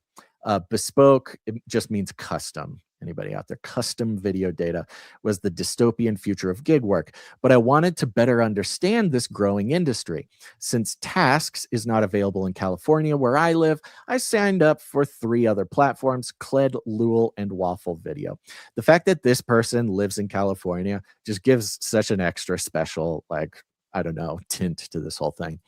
The money I made was meager. I essentially trained the robots for close to free and didn't make a dent into the $2,500 a month San Francisco rent that I split with my partner. But the gigs did have one unexpected perk. My apartment has never been this clean. And this is where the very interesting opportunity comes from, okay? It is well known amongst our listeners that cleaning, doing regular chores, I describe these things as the daily cycle of inescapable suffering. And often, this being trapped in this daily cycle of inescapable suffering, God uses to mend me, to mold me, because I find it such an excruciating task. But in this case, to actually get paid to do my own chores at my own house, I could see as a viable option, even just to motivate me to make my life better and do my chores. Now, turns out the money that you can make doing this is almost nothing, so it might not be enough to motivate anything within me. But you can see that the reward mechanism with which they are trying to lure gig workers into training the robots on hyper specific recordings of them doing chores, the incentive goes deeper than just the money. However, Yeah. the money part is a big part of it because, of course, AI's taken all the jobs. Gig work is really all that's available to a lot of people. And so there's this real dystopian prison where we then choose the panopticon, where even in our own home, doing our own dishes, we are incentivized by desperation to become the surveillance of our own sort of menial tasks. Does anything come up for you before I say? There's a lot knocking around in my brain, but first off, just to get this out of the way, I told you Joe Biden was a prophet. Okay, not a real prophet. I'm joking, folks, but he told us they all want to share their data. He knew. He knew that everyone's going to want to share their data. So that's one thing. This is also a way that universal basic income is going to happen. I mean, it's already happening. So it's already happening. But, people always sort of wonder like, how is it going to work? In the traditional sort of socialist or communist type of model, the government sends you a check or something, something like that. But in America, that was never going to really work. No one's going to vote for that. Andrew Yang tried to kind of put it into people's heads, but there's not enough people to support that type of system where the government is actually handing you a check. However, that's not how America does it. America does it with public-private partnerships. The government partners with network states. The network state. The government state will provide for you. It's not necessarily the government. Right. So they will provide. They'll partner with the companies, and then the companies will carry out the things, and then make it seem like it's a good idea. Especially as we are already pretty deep into the gig economy. It talks about Uber and stuff, and now menial tasks that you'd have to do anyway are being incentivized, or at least we're at the beginning of it. Yeah, it's like here are some right. Why not? Right. What Why are you not? cranky? What are you against AI for no reason? Why not do it? What's wrong with yeah. So there's a couple things that I think need to be sort of in the practical sense and then philosophically. From a practical perspective, just a grounded sort of biblical idea of fairness and being stewards and stuff like this actually, ironically, will help perhaps some people with the stewardship of your home and whatever, like gardening, because the data, you think this is just washing dishes. No, this is going to be doing gardening work. This is literally any job, this, as the article states, reality, right? Any type of duty that humans do will sort of feed the machine, so to speak, to take it over at some point. So there needs to be the egocentric data part of this. We'll get into it, but they even mentioned tying their shoes. Why would you need to train a robot to tie its own shoes? Why is it going to? Anyways, I don't want to interrupt. Or tie your shoes, or tie my shoes. Yeah, right. No one's going to know how to tie their own shoes anymore because the robot's going to do it for them. So there has to be an element. And I think these are going to become the political issues of the future, or the near future, is proper compensation. Right now the guy is like, they gave, I think at the end of the article, it says like, we'll get into that. $21 or something, so it's like, okay, $20 for doing my own dish, which is not nothing. It's better than zero. But it's not much. It's not going to support a family, so to speak. So there's that side of it. There's also the, in my mind, there's gonna have to be some kind of, first off, data transparency. The corporations are going to have to agree, or at least on paper, agree that there's privacy that's respected, or whatever. Like, there's going to be all these different things. That's a big part of it. How is the data used? How is it exposed? the fact you're getting paid manufacturing the consent, that privacy might not even be a problem anymore because it's it might not not be. being Yeah, secretly gathered, and so they have to kind of hide something. yeah, but if a it's camera is catching something, you know well, what I mean? it'll get into that in a second here. Okay, But yeah, so it might be something else. you bring up a good point. Like there's this consent, there's this manufacture of consent involved as well. Right. And then thirdly, I think that this type of thing will become much more popular, not just in the sense of am I getting paid, but am I getting equity in this company or this robot or product or whatever is going to be the end result of this, in much the same way that corporations will pay their employees stock or something to, kind of keep them plugged into the company. That'll become, and maybe contracts will be signed where it's like, okay, we're going to give you equity into this robotics company. You're going to be working for them for 20 years. And then they have the answer to that. Now, remember, this is gig work, so they don't actually want employees. Right. Remember, I get the it. whole Yeah. gig work thing is to set corporations free from responsibility to employees. But they have a good response to what you're saying. And of course, the way they have it, they want it, is actually more dystopian than what you're even referring to. Okay, like great. what you're talking about would be maybe the more ethical way to do it. Well, that's what I was trying to bring up is these things would be. They have ways around that for sure. Yeah. Okay. Continue. Okay, so I'm going to skip down to the paragraph that starts with the bold waffle video was. So they take a second and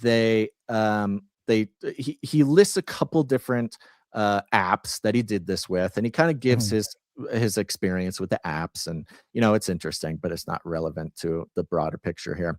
But then he tries Waffle Video, which is another one of these apps. Waffle Video was easily my favorite of the three platforms. Unlike Cled and Lul, it focuses solely on video training data.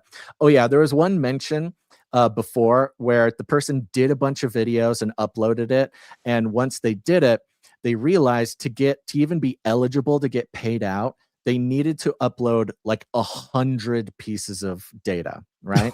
So they spent a couple hours, made these videos, put them up there, and they were only 1/10 of the way to even being eligible to get paid out. So what they were then incentivized to do to make their quota was to upload anything on their photo roll, right? Each picture that they uploaded counted towards this quota, because then you're consenting and purposefully uploading your own images. This is slavery. Exactly. I mean, so they don't have to steal it. So it's this incentivization where they got him going. He recorded a couple things and then said, "Oh, you need 100 more things before we can even think about paying you." And they said, "Do you want to upload some of your own photos?" And he said, "Okay." And so he uploaded 100 pictures from his, vacation. And so there was this almost extortion, right? He was extorted into saying, "Okay, here's a bunch more data. This isn't really what I signed up for, but here you go." So that was a pretty sketchy part of it. Now, hey, Polymarket over under on Ben Shapiro pushing Waffle on his platform. Everybody loves waffles. Right. He's already got it done. Everybody loves waffles.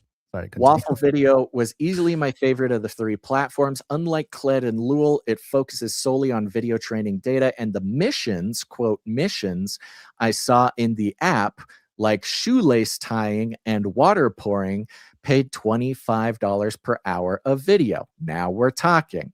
So now we're talking. Let me pour water for a whole hour so I can make $25. So Waffle is more like, it's a little bit more gamified, right? Yeah, it's very similar to that Daredevil Dare market. Oh, the dare market, where you find a dare and you do the dare and people pay you to do the dare.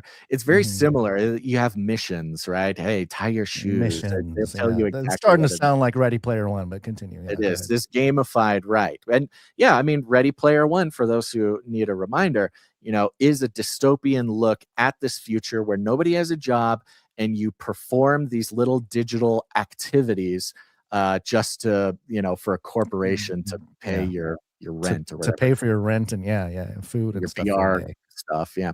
Yeah. Each data set that users create is custom built for the companies purchasing the data, right? So the client, the company, says exactly what they need. They're like, we got to train this robot how to tie the shoe. Get 1 billion people to tie their shoes. Give us the data. So Waffle's missions are available only for a limited amount of time. The app, so it's this gamified, do it now. It's exclusive. Let's go. The app also offers gig workers recurring revenue, essentially a syndication, if their videos are relicensed to additional companies. So this is where getting around the employee thing works. On your account, let's say you do a tie the shoe, you did it for a mission, they sell that, you make your money. If another company comes along and says, hey, we need the shoe tying data, then your old shoe tying videos can get sold again and you can get paid again, right?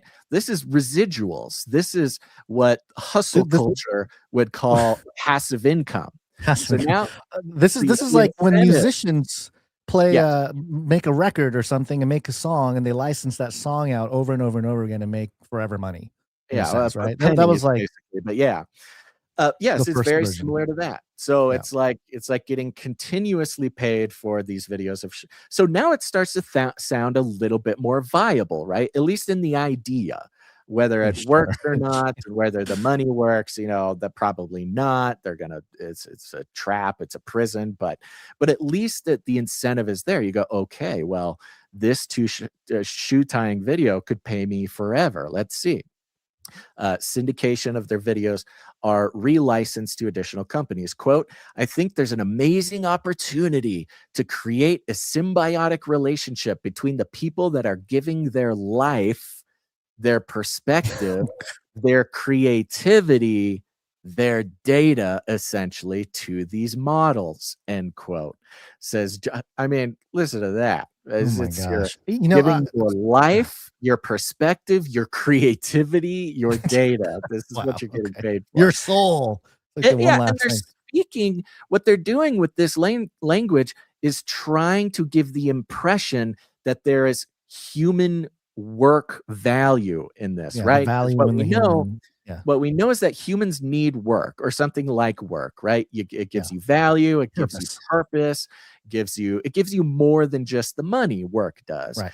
And that's the biggest threat to the AI economy, or from the AI economy, and also why UBI is a bad idea. Because if you just give people money and they don't have to work, it's not just that they get free money and then blow it on Polymarket or something. It's that they no longer have the incentive to pursue meaning in their life. So this language is, hey, there's meaning in you training the robots how to tie your shoe, right? This is your life, your perspective, your creativity. This is human work. And that phrase, human work, is essential in the AI economy, in the UBI economy, in the counterfeit ledger of life, to create the counterfeit ledger of life. Exactly. And so if they can sufficiently convince people, hey, there's meaning in this, like, maybe they'll do a better job. Under purpose. And that was Joshua Mesnick, Waffle's 34-year-old co-founder and COO. Quote, for that to be a reciprocal relationship instead of just a one-way street. Mesnick co-founded the startup with CEO Joey Newfield, who's 33 in 2024. So we got our 33 is the number of completion of the Great War. It's 2026. Why would they say he's 33 in 2024? What's the exactly? Is this when they started the company? Is it? Yeah, they gave the current age of the COO, but then gave the age of the CEO from founding, right? So they I know it's kind of subtle, kind of subtle, and people can shake their head at it, but they had to very specifically change the tense in which they gave the information about the founders to make sure they could say 33. Okay. Waffle is also most detailed in its guidelines about what the app does and doesn't want. Before uploading, users are able to see every reason their submissions might be rejected, from blurry recording quality to the inclusion of copyrighted audio. Alongside an example video, the tasks include thorough instructions on how to record each chore, like these deets from pouring liquids. Pouring action must be visible. Liquid must be clearly shown. Both containers should be visible. Receiving container must be clear glass or clear plastic to be able to see changing liquid level. After startups collect these first-person videos from humans like me, the next hurdle is transforming the reams of data into sellable formats. Then they just explain how AI labels it, and they do a bunch of metadata and stuff like that. I really got into my video data groove while using Waffle. The rate was high enough to actually feel enticing, and I gleefully cavorted around the house like a reality TV show producer, hoping to film as much content as humanly possible. Tying my shoes over and over again, done. Scrubbing the dishes until they're sparkling, done. Pouring Diet Coke back and forth between glasses until it's flat, done. My smartphone was essentially glued to my forehead all evening as I completed AI tasks on Waffle. Each submission was around 20 seconds long, as dictated by the app for this mission. I blazed through 125 approved uploads in a few days of work, earning $20 for my efforts. We're almost done here. They're going to wrap it up with sub thoughts. Namgyal, Lul's founder, worries about the future of work despite running a company that trains robots who could one day replace human workers. Quote, "My biggest fear is that unemployment will go up extremely high." Oh, I'm sure that's your biggest fear. Yeah. More than it already is, he says. Namgyal sees Lul and gig work more broadly as a quick way for people to make some cash, not as a panacea for labor trends. Quote, "Part of our goal is to also create jobs, but that's obviously a hard thing to do." Patel proudly shares that one of his top earners on Kled is a truck driver earning $8,000 a month by filming with his dash cam and submitting pictures of potholes. But this user's experience is clearly an outlier. The majority of those submitting data for AI model training are not making this kind of cash, even though the hunger for video training data seems almost boundless. And, there's a reference here to the fact that data, we talked years ago about data being the new oil, right?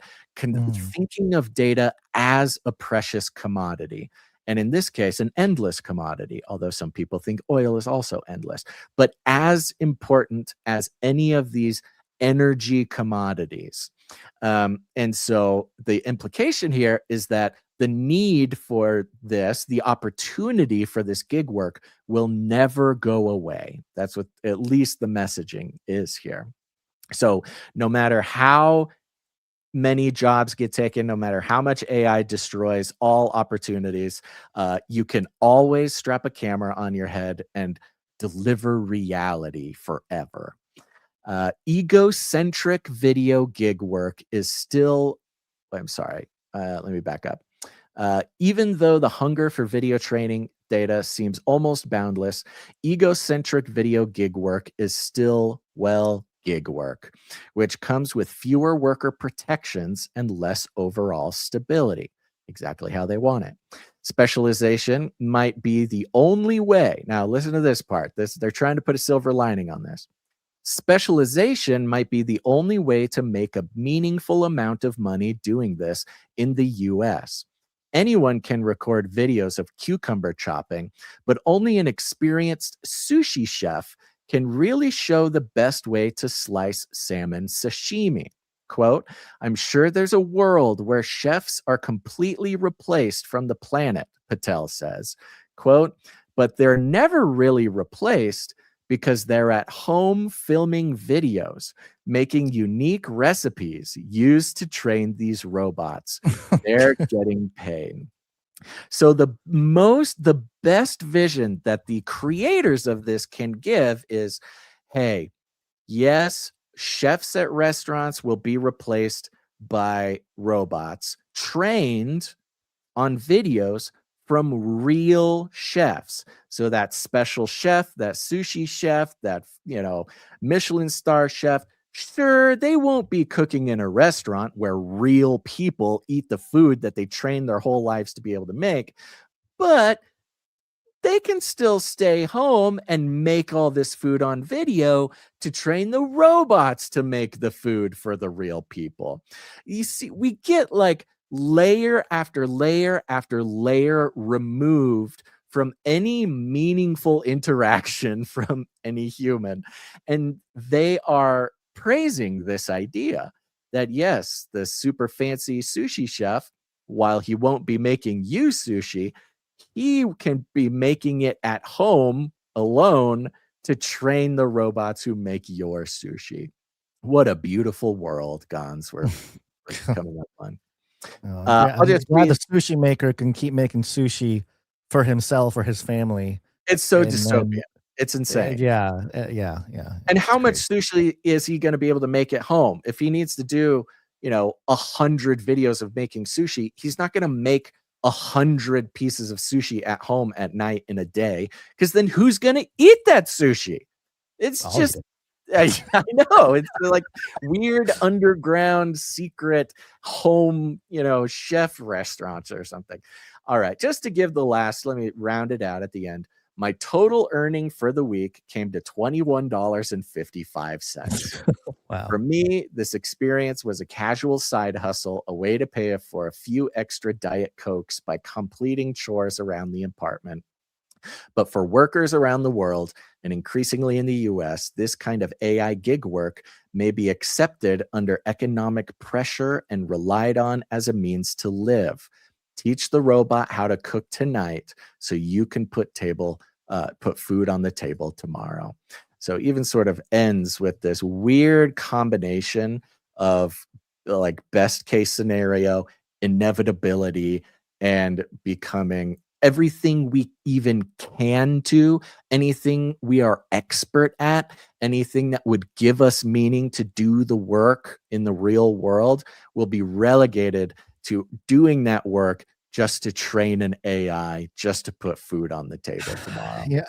In the context of the mark of the beast, where you have to take the mark to buy or sell, this is a huge step in that direction. And you can see how topics like UBI and the mark of the beast come together with something like this. Yeah. Especially since there was a recent report here. I think it was a couple days ago. This is from the Web3 Foundation, so take it for what it's worth.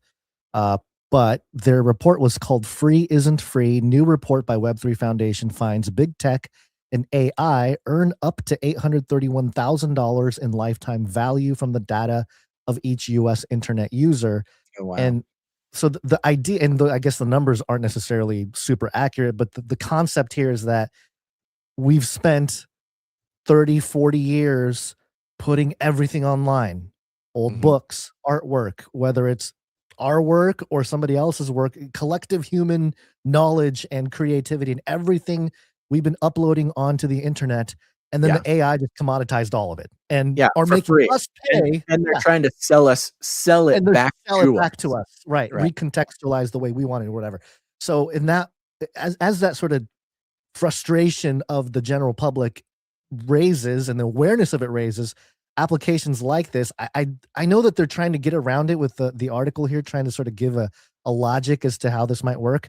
But I really think if there's actually going to be any bastion of, I don't know, decency as this encroaches us, people are going to demand a certain level of, not necessarily like financial gain, although that's a part of it. It's more like a fair value for their, I don't know, data. Yeah. Giving. And that's what it's trying to get ahead of, right? Like this is the trap to try to say, hey, okay, you can get paid for your data. I know we owe you for your data, right? So start doing this gig work out of despair, get trapped in this cycle of poverty. Even if you're super, super duper skilled, do it to train. So this is like an attempt to get ahead of the reality of exactly what you're talking about, right? And, to be optimistic, if so few people start participating in this gig work, that's basically humanity saying, no, that's not enough, right? This is not enough for you to compensate us for what you've taken from us for so long, right?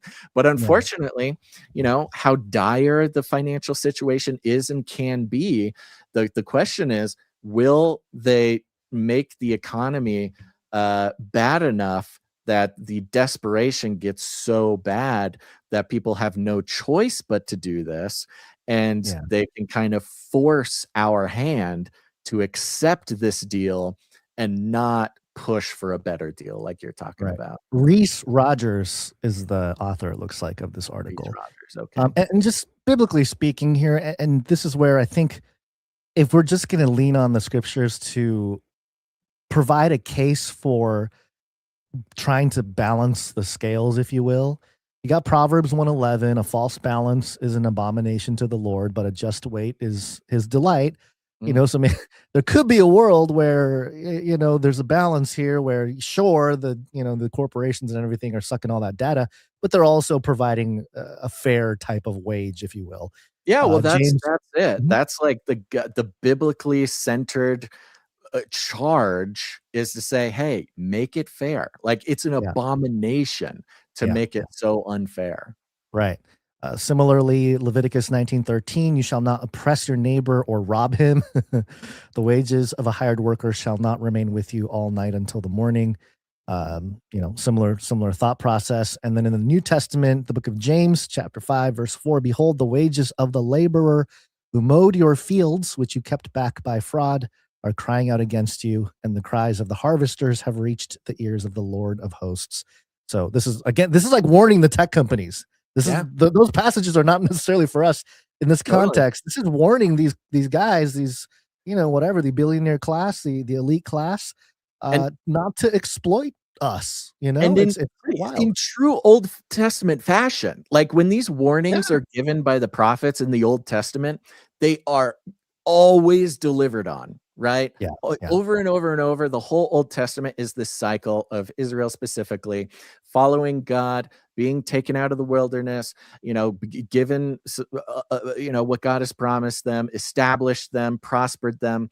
And then in that moment of prosperity, the Israelites turn away from God, begin extorting each other, abusing each other, forgetting the poor and the widow. And then the prophet comes along, these who are always very unpopular. Nobody likes the prophets. The prophets are always bringing these warnings that the government of the time, the culture of the time, they always hate what the prophets have to say. And the prophet comes in and says, stop what you're doing. Be fair. Watch out for, abusing people, the poor, the widow, the orphan. You're doing it bad. God's going to destroy you. And then they usually cast the prophet out into the wilderness, or they kill the prophet or something. And then immediately God's judgment is delivered specifically on the culture, on the government that continues the abomination of unfairness towards the most vulnerable, right? This is the entire cycle of the Old Testament.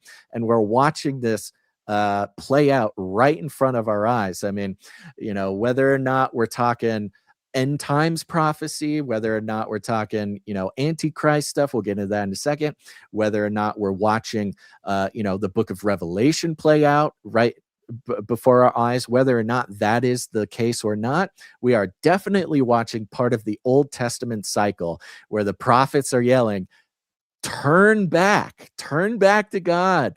The way that you are treating people, the system you have set up, this will only end in God's judgment on your society. Once you start seeing that pattern too, it just repeats over and over again throughout biblical history and then throughout post-canon history.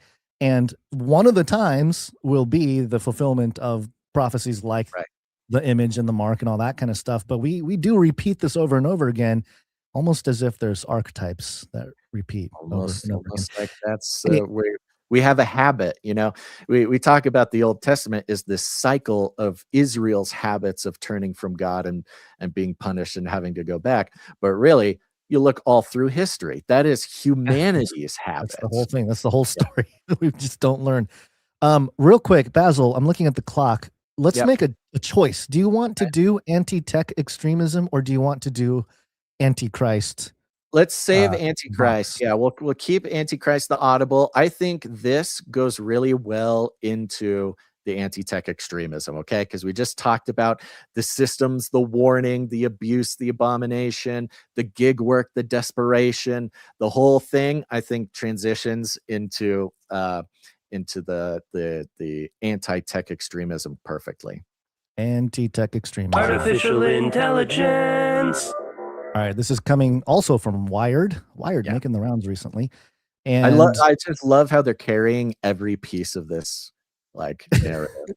Yeah, well, I mean, Wired hasn't been on our radar a whole lot recently, but I guess in the last they're week the or worst. so, They're awful. well, I know. Which is part of why I think it's so interesting that what they're putting out there is so relevant now to our context. Yeah. And I recall, I think we quoted the co-founder of Wired years ago. He's the one that was talking about how we're all going to be nodes on a network and, all that kind of stuff.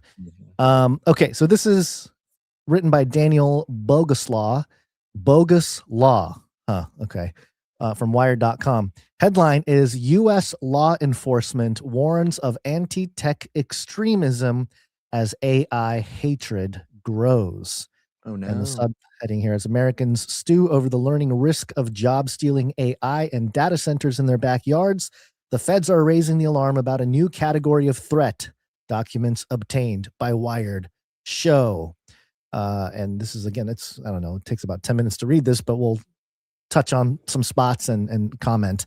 Yeah, I think we're good even in kind of the first half, I think. Yeah, that's what I was thinking too. In the wake of attacks on CEOs, a nationwide protest movement targeting data centers, and increasing concerns about AI job replacement, federal intelligence agencies and domestic law enforcement are circulating reports with a new domestic target in mind. Yay, new target, guys, new bad guys. Anti-technology extremists. Dun, dun, dun. You could put extremists in anything and make it sound like the bad guys. Yeah. More than 1,000 pages of unpublished reports from the Department of Homeland Security, FBI, and fusion centers obtained by Wired show a national shift taking place to surveil this new and worryingly broad category of people and activities deemed an emergent threat. I love that. This is it's a broad, it's this category of people is very broad. And as we're going to see, it's perfect because we all remember during the Biden presidency when Christians were considered the terrorists, right? Specifically, Catholics, they said traditional Catholics were terrorists, but Christians in general, those were the ones to watch out for. Okay. So watch out, Christians, they're watching you. And as we'll get into, this anti-tech extremism is such a broad term that includes the left, includes the right, includes Christians, includes Antifa, includes, we've always talked forever, like, don't get caught in this left-right paradigm, right? Because they don't. The elites know that the left-right thing is just a facade. It's just theater, right? And this, this piece of intelligence, this intelligence product kind of reveals what we've known about how they see us for a long time.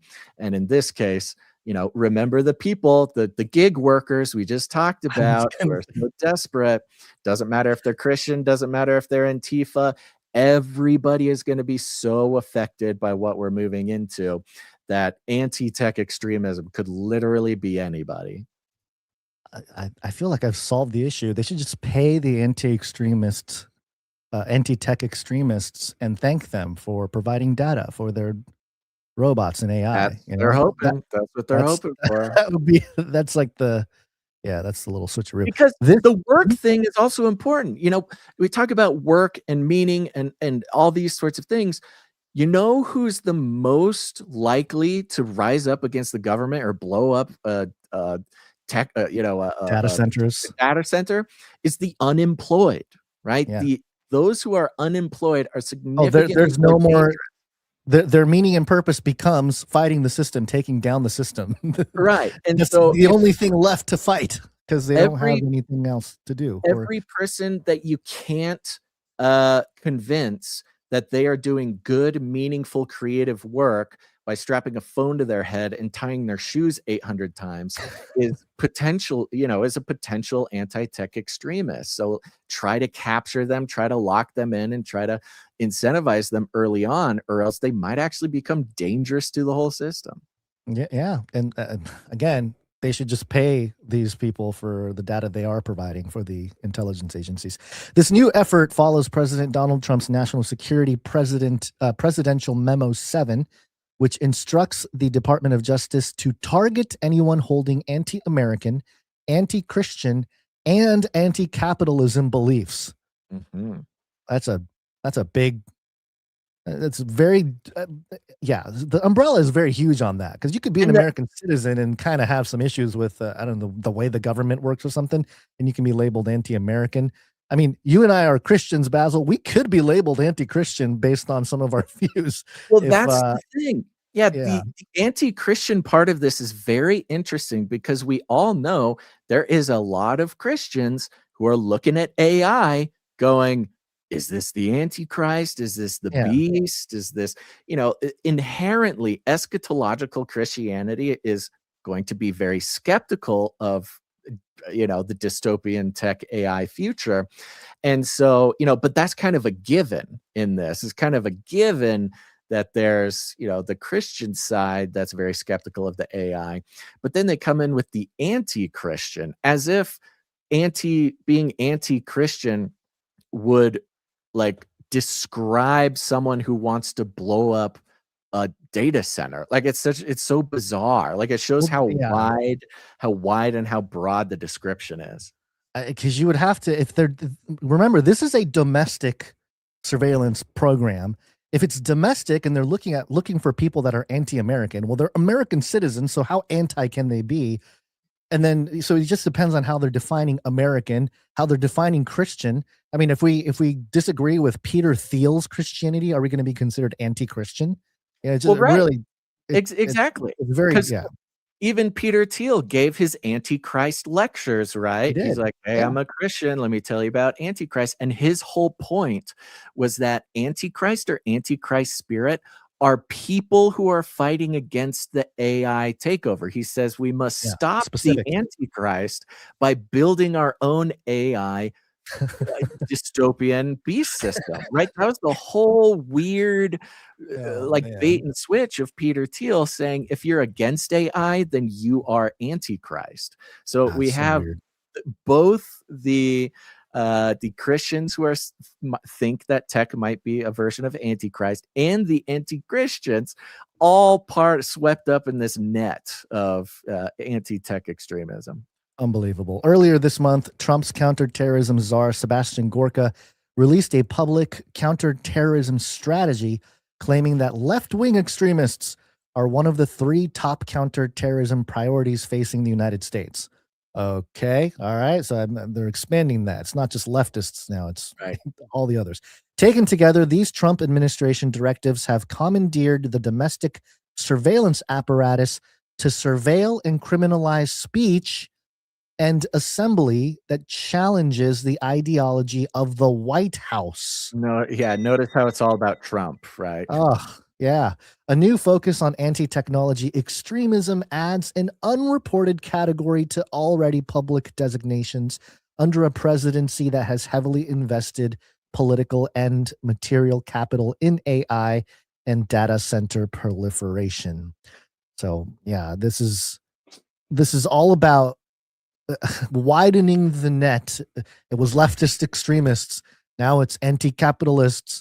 It's anti-Semitism is part of this too. They don't mention it, I don't think, in this article, but that's been part of the conversation of people that need to get in line. And also anti-Christian, anti-American. I mean, so basically, you got to be a bootlicker basically to survive this whole thing. I mean, you can't have any opposing opinion, or you're just an extremist now. Right. They even include later on in the article, they talk about, because of course data centers going up all over the place is a big concern, and there's a lot of success in blocking construction of data centers in various states. There's a lot of not success as well, but It says here, let's see here, they've tracks opposition to data centers. Hundreds of organizations across 42 states have organized to block data center construction in their own towns and counties. These efforts are often contentious. In California, Illinois, Indiana, New Jersey, Oklahoma, Wisconsin, state and local police have removed or arrested speakers at town halls who criticized data centers, in one case before they were even allowed to speak. So in a similar way, where we saw during the Biden administration, parents showing up at school board meetings saying, hey, I don't want all this trans stuff in my first graders class or something, getting arrested and considered domestic terrorists for speaking out against, in school board meetings. They're talking about even in all these town hall meetings where people show up and say, hey, we don't want a data center. Simply for not wanting a data center, they are being arrested and labeled tech terrorists, things like this. Yeah, they catalog some companies that are working with the government to monitor social media. And as this says here, there's one called Site. This is a quote. Site is a for-profit private intelligence firm that monitors social media for its law enforcement customers. It promises to do an incredibly difficult, if not impossible job, consistently mining social media written by anonymous posters, full of in-jokes, slang, different languages, vagueness, and so on, to deliver credible information that can predict threats. Reynolds says, quote, instead, this type of activity tends to focus on people's views about things like policing, abortion, economic inequality, vaccines, and other hot button topics of the day.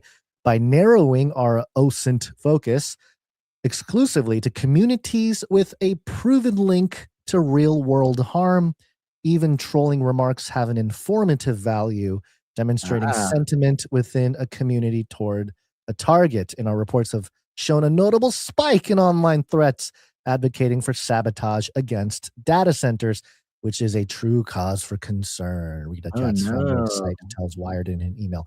So yeah, I mean, even just reading sentiment analysis is such an important part of if you're doing any kind of social media analysis, what you're really doing is sentiment analysis. You're looking at the sentiment of the group, and you can probably measure, I don't know what it's vibes, man. It's all vibes. The vibes. Yeah, they can measure the vibes, and then of course, the vibes will feed into the physical consequences, whether it's a protest or throwing rocks or Molotov cocktails at a data center or something like that. Sets the tone for the response from right or whatever, because suddenly, yes, it sets the tone, which then heightens the risk of actual posting against data centers, where before it might just be like, oh yeah, this guy doesn't like data centers. But if it's like the vibe is like, oh, the natives are getting restless, then it becomes more applicable to take action on someone who just says, I don't like data centers. Now the way they start to profile the anti-tech extremists is pretty alarming as well. It says here, the zeroing in on anti-tech activity by federal agencies is evident in an invitation to a lecture by extremism researcher Mauro Lubrano circulating in fusion centers across the country. They keep saying fusion centers, by the way. This was a weird part about this. They keep saying fusion centers, which seems to be just another name for data centers. Yeah. Well, it's data now, but it's going to be something else as time goes on. Lubrano has emerged as one of the foremost experts on anti-technology extremism. He is the author of Stop the Machines, The Rise of Anti-Technology, which describes three main strains of newly minted threat matrix: insurrectionary anarchists, eco-extremists, and eco-fascists. Oh.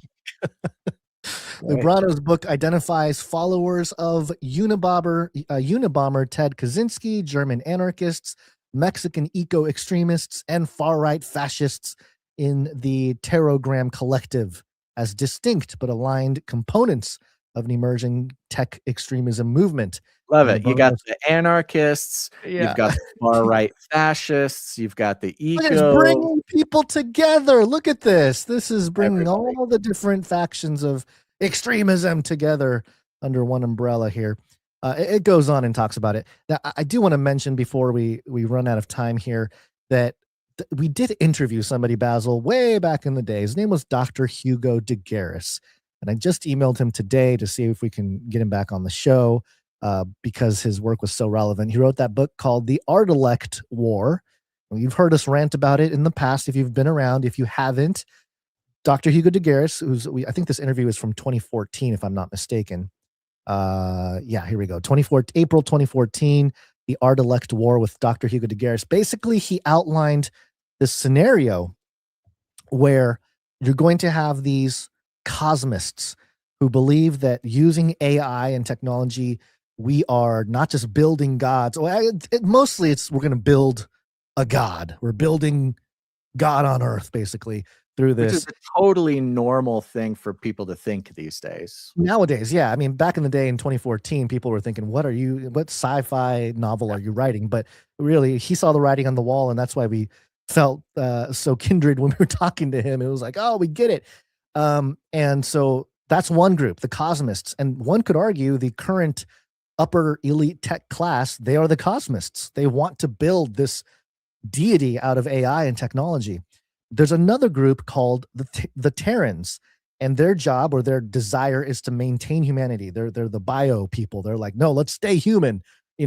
Let's defend humanity the way we are. I mean, we're valuable the way we are. We don't need this change. And there's a third group that's it makes the whole thing very contentious, and that's the cyborgists. And they're kind of rogue. They're a mix. So some cyborgists, meaning that they will merge with the machine. Some cyborgists will be all about the cosmist agenda because they're like, hey, I want to be God too. So I'm going to go with the cosmists, and hey, I'm going to ascend with the machine to godhood.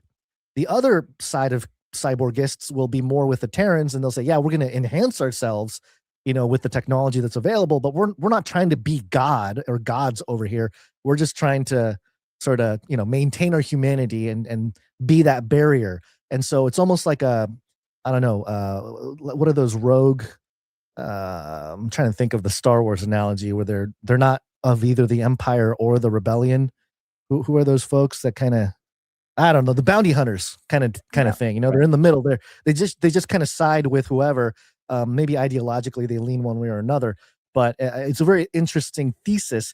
And the way I read this article from Wired was really the rubber meeting the road of that type of political factions starting to really create itself, and not because now that the federal government, the feds or whatever, they are cataloging this as a group.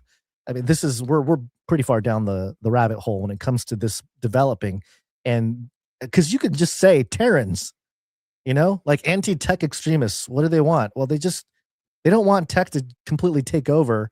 They don't want to sacrifice their humanity, basically. And really, that's what's underneath all this. They're making it sound like they're just evil neo-Luddites. And that's another phrase. Did they use the word neo-Luddites in this article? I forget. I didn't see it.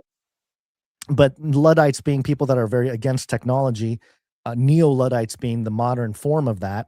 And so that's sort of the way an elite class of cosmists would paint the Terrans. You're in our way.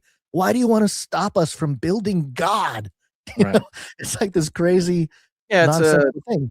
It's an existential threat, Right. very much like how we see the Democrats, like, no, this MAGA is an existential threat. It's not just about disagreements and ideology. It's about we will die if they get right. Yeah. So, I don't know if there's anything else from the article specifically you wanted to draw on, Basil, No, but I think that's the general idea. Yeah. The one more thing, the data centers issue, this is only, and whatever you believe about space or outer space or whatever, this is going to push the elite to build all the data centers in quote unquote space so that the Terrans can't get to it. The Terrans are going to be they've been talking about it, and the question is always kind of like why, and they've always said, well, it's easier to get energy from the sun or something like that. But really, that's a defense protocol. You put in space, nobody can touch them. Hey, you little peons can't get to the data centers now unless we send them our nuke or something. And but maybe part of this extremist group will tame themselves if they are paid. Like, hey, thank you for your anti-tech extremist data. Here's a little bit of money so you can go distract yourself, and then we'll continue building our God over here. Meaningful work. You're helping. Yeah, meaningful work. Yes, yes. So anyway, yeah, very interesting. The developments are, whether it's aliens or technology or AI, it just seems we're ready for this conversation, and we've thought about this, Basil, for so many years. And it's almost like we're not meant to be in the big spotlight, and we don't. You and I have talked about this. Probably we don't want to be in the big way. spotlight. Yeah, it's probably better to maintain a level of I don't know, common sense when it comes to all this, because a lot of it is getting a little bit out of hand. So yeah, appreciate all of you for being here, alongside with us in trying to stay as grounded as possible, because it is getting a little bit crazy. So yeah. And of course, each and every one of our producers is playing an essential role in that too. And it's always a question. We're always a little cheeky about it when it comes to New York Post doing full articles based on people's podcast episodes that we talked about 10 years ago. But we're just right where God wants us, and we're happy. And we couldn't do it without our producers. Now, that being said, guys, I know we're at 3:30 here. We do have some producers came in under the executive producer level that we could thank over the last 7 days. We could save them for Monday if you got to zoom out here, or well, I think if I'm out of here I got 7 minutes, Basil. Okay, we can do 7 minutes. Here we go. We want to thank these producers. They came in under the executive producer level, but we love them very much. Starting with producer Rebecca T. Rebecca T, thank you.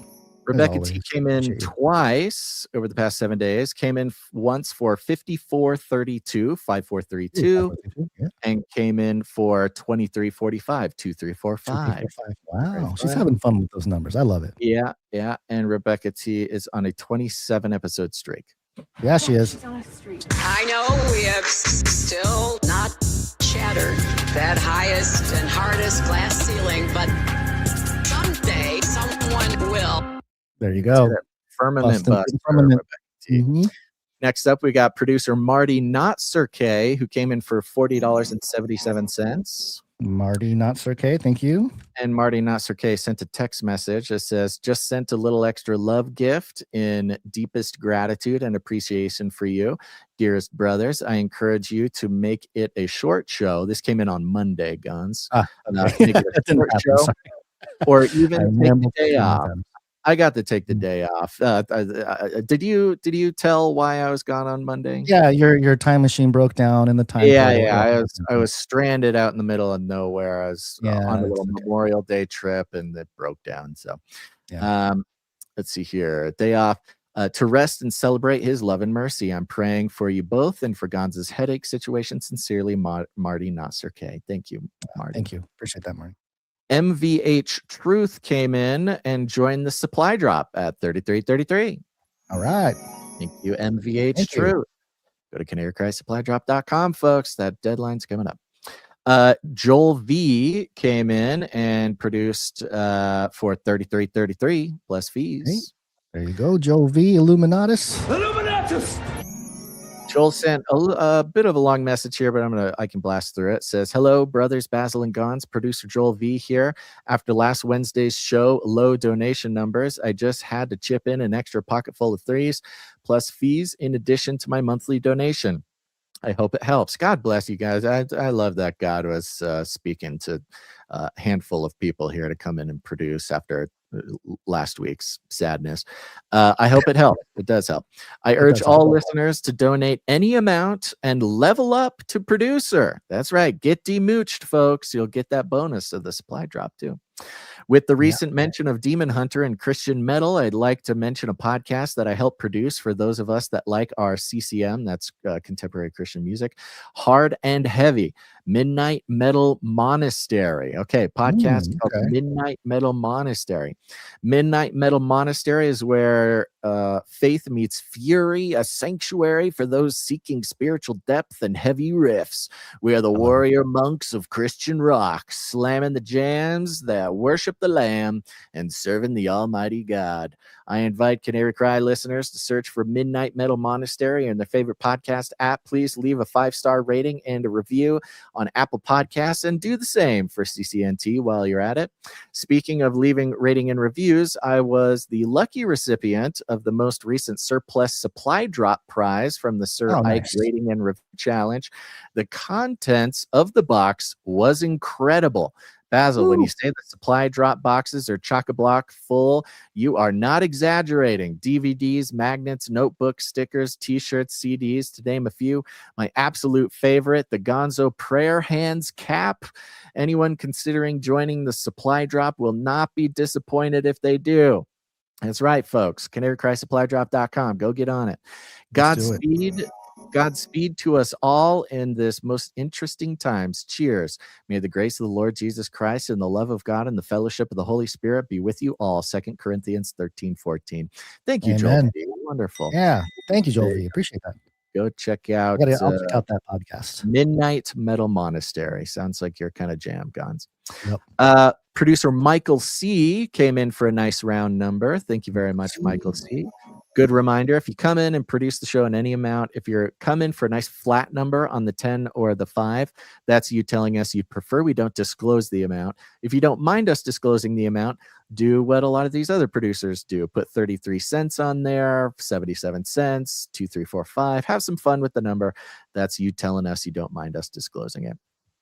Producer Joseph G went over to the Canary Cry T-shirt Council and joined the Canary Cry T-shirt Council for $19.84 a month. That's great. canarycrytshirtcouncil.com. Go sign up, folks. Deadline's on Sunday. Yep. Last but not least, Bruce W comes in for $11.11. And Bruce W. Hilarious. Bruce's hilarious note says this space intentionally left blank. Thank you very much. And while I'm at it, we had some people come in under $7.77, which means they don't get a note read on the show. They usually come in for under that amount because they're keeping a streak going. So we'll thank them keeping their streaks going. Dame Tinfoil Hat, Keeper of the Seeds, is on a 214 episode streak. Actually, this is going to be she's on a streak. It's going to be 15 episodes in a row, I think. And Sir Casey the Shield Knight, 630 episodes in a row. Sir Casey, the Shield Knight.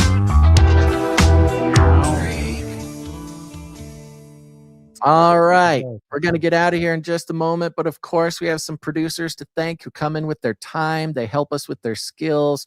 They dedicate their precious time to help us out on the back end stuff. Of course, thank you to the time stampers. Timestamp, it's hard work. Timestamp. Jade Bouncerson, thank you for doing your the timestamps. Appreciate you so much. Interesting. God bless you. A big shout out to the Canary Cry Tech team. Thank you guys for that. Thank you to Jam for heading up the Telegram channel. Thank you to Adam42 for heading up the Discord channel. You can join the Telegram channel, the Discord channel, or canarycry.community. Get connected with other Canarians. It'll improve your life immensely. You just go to canarycry.party to find all those links. Thank you to Joe for the feedback. Thank you, Sir Clank, for doing everything for us. Yes. Sir Clank and Nephius. And of course, thank you to Sir Ike for doing everything you do, folks. One last reminder for Sir Ike there. Go over to CageRattlerCoffee.com. Again, deadlines on Sunday. Any 12-ounce bag or more that you order of the best coffee in the world, Cage Rattler Coffee, you're going to get a bunch of gold that comes with your coffee bags. You just can't. There's no better deal. Other than that, share the show, folks. Share it with your friends. Share it with your family. We call it Rattling Cages, and all you got to do is walk right up to them, grab them by the cage, and then you shake it. The end of the world occurred pretty much as we had predicted. I want to shake things up, stir up some controversy, rattle a few cages. Hey, stop that! You'll never silence me. I'm the last angry man, a crusader for the little guy. Leave the bird alone. Never. Rattle a few cages. Rattle a few cages. Generation have every opportunity to improve. And if they don't? Ask Noah. There you go. Just ask Noah. Make sure to hit the like button, folks. Share this episode wherever you are. And Gons, do you have any last words? Yeah, Face Like the Sun Patreon first Bible study will drop on Sunday, and we're gonna look at the introduction to the whole idea of archetypalism, but also do a little analysis. I think each week I'm going to do an archetypalism in action, doing a current event and a historic label of the man of sin, and we'll break it all down. So great. Sounds great. Go check it out. Face Like the Sun Patreon channel. All right, folks, we'll be back on Monday with another Canary Cry News Talk. I will be live tomorrow for Canary Cry Clubhouse. Keep an eye on your text messages for that. Of course, text the word Canary to 877-740-3226 to get your text alerts for when we go live. And other than that, folks, make sure, thanks for tuning in to this episode of Canary Cry News Talk. Make sure to tune in next time. But until then,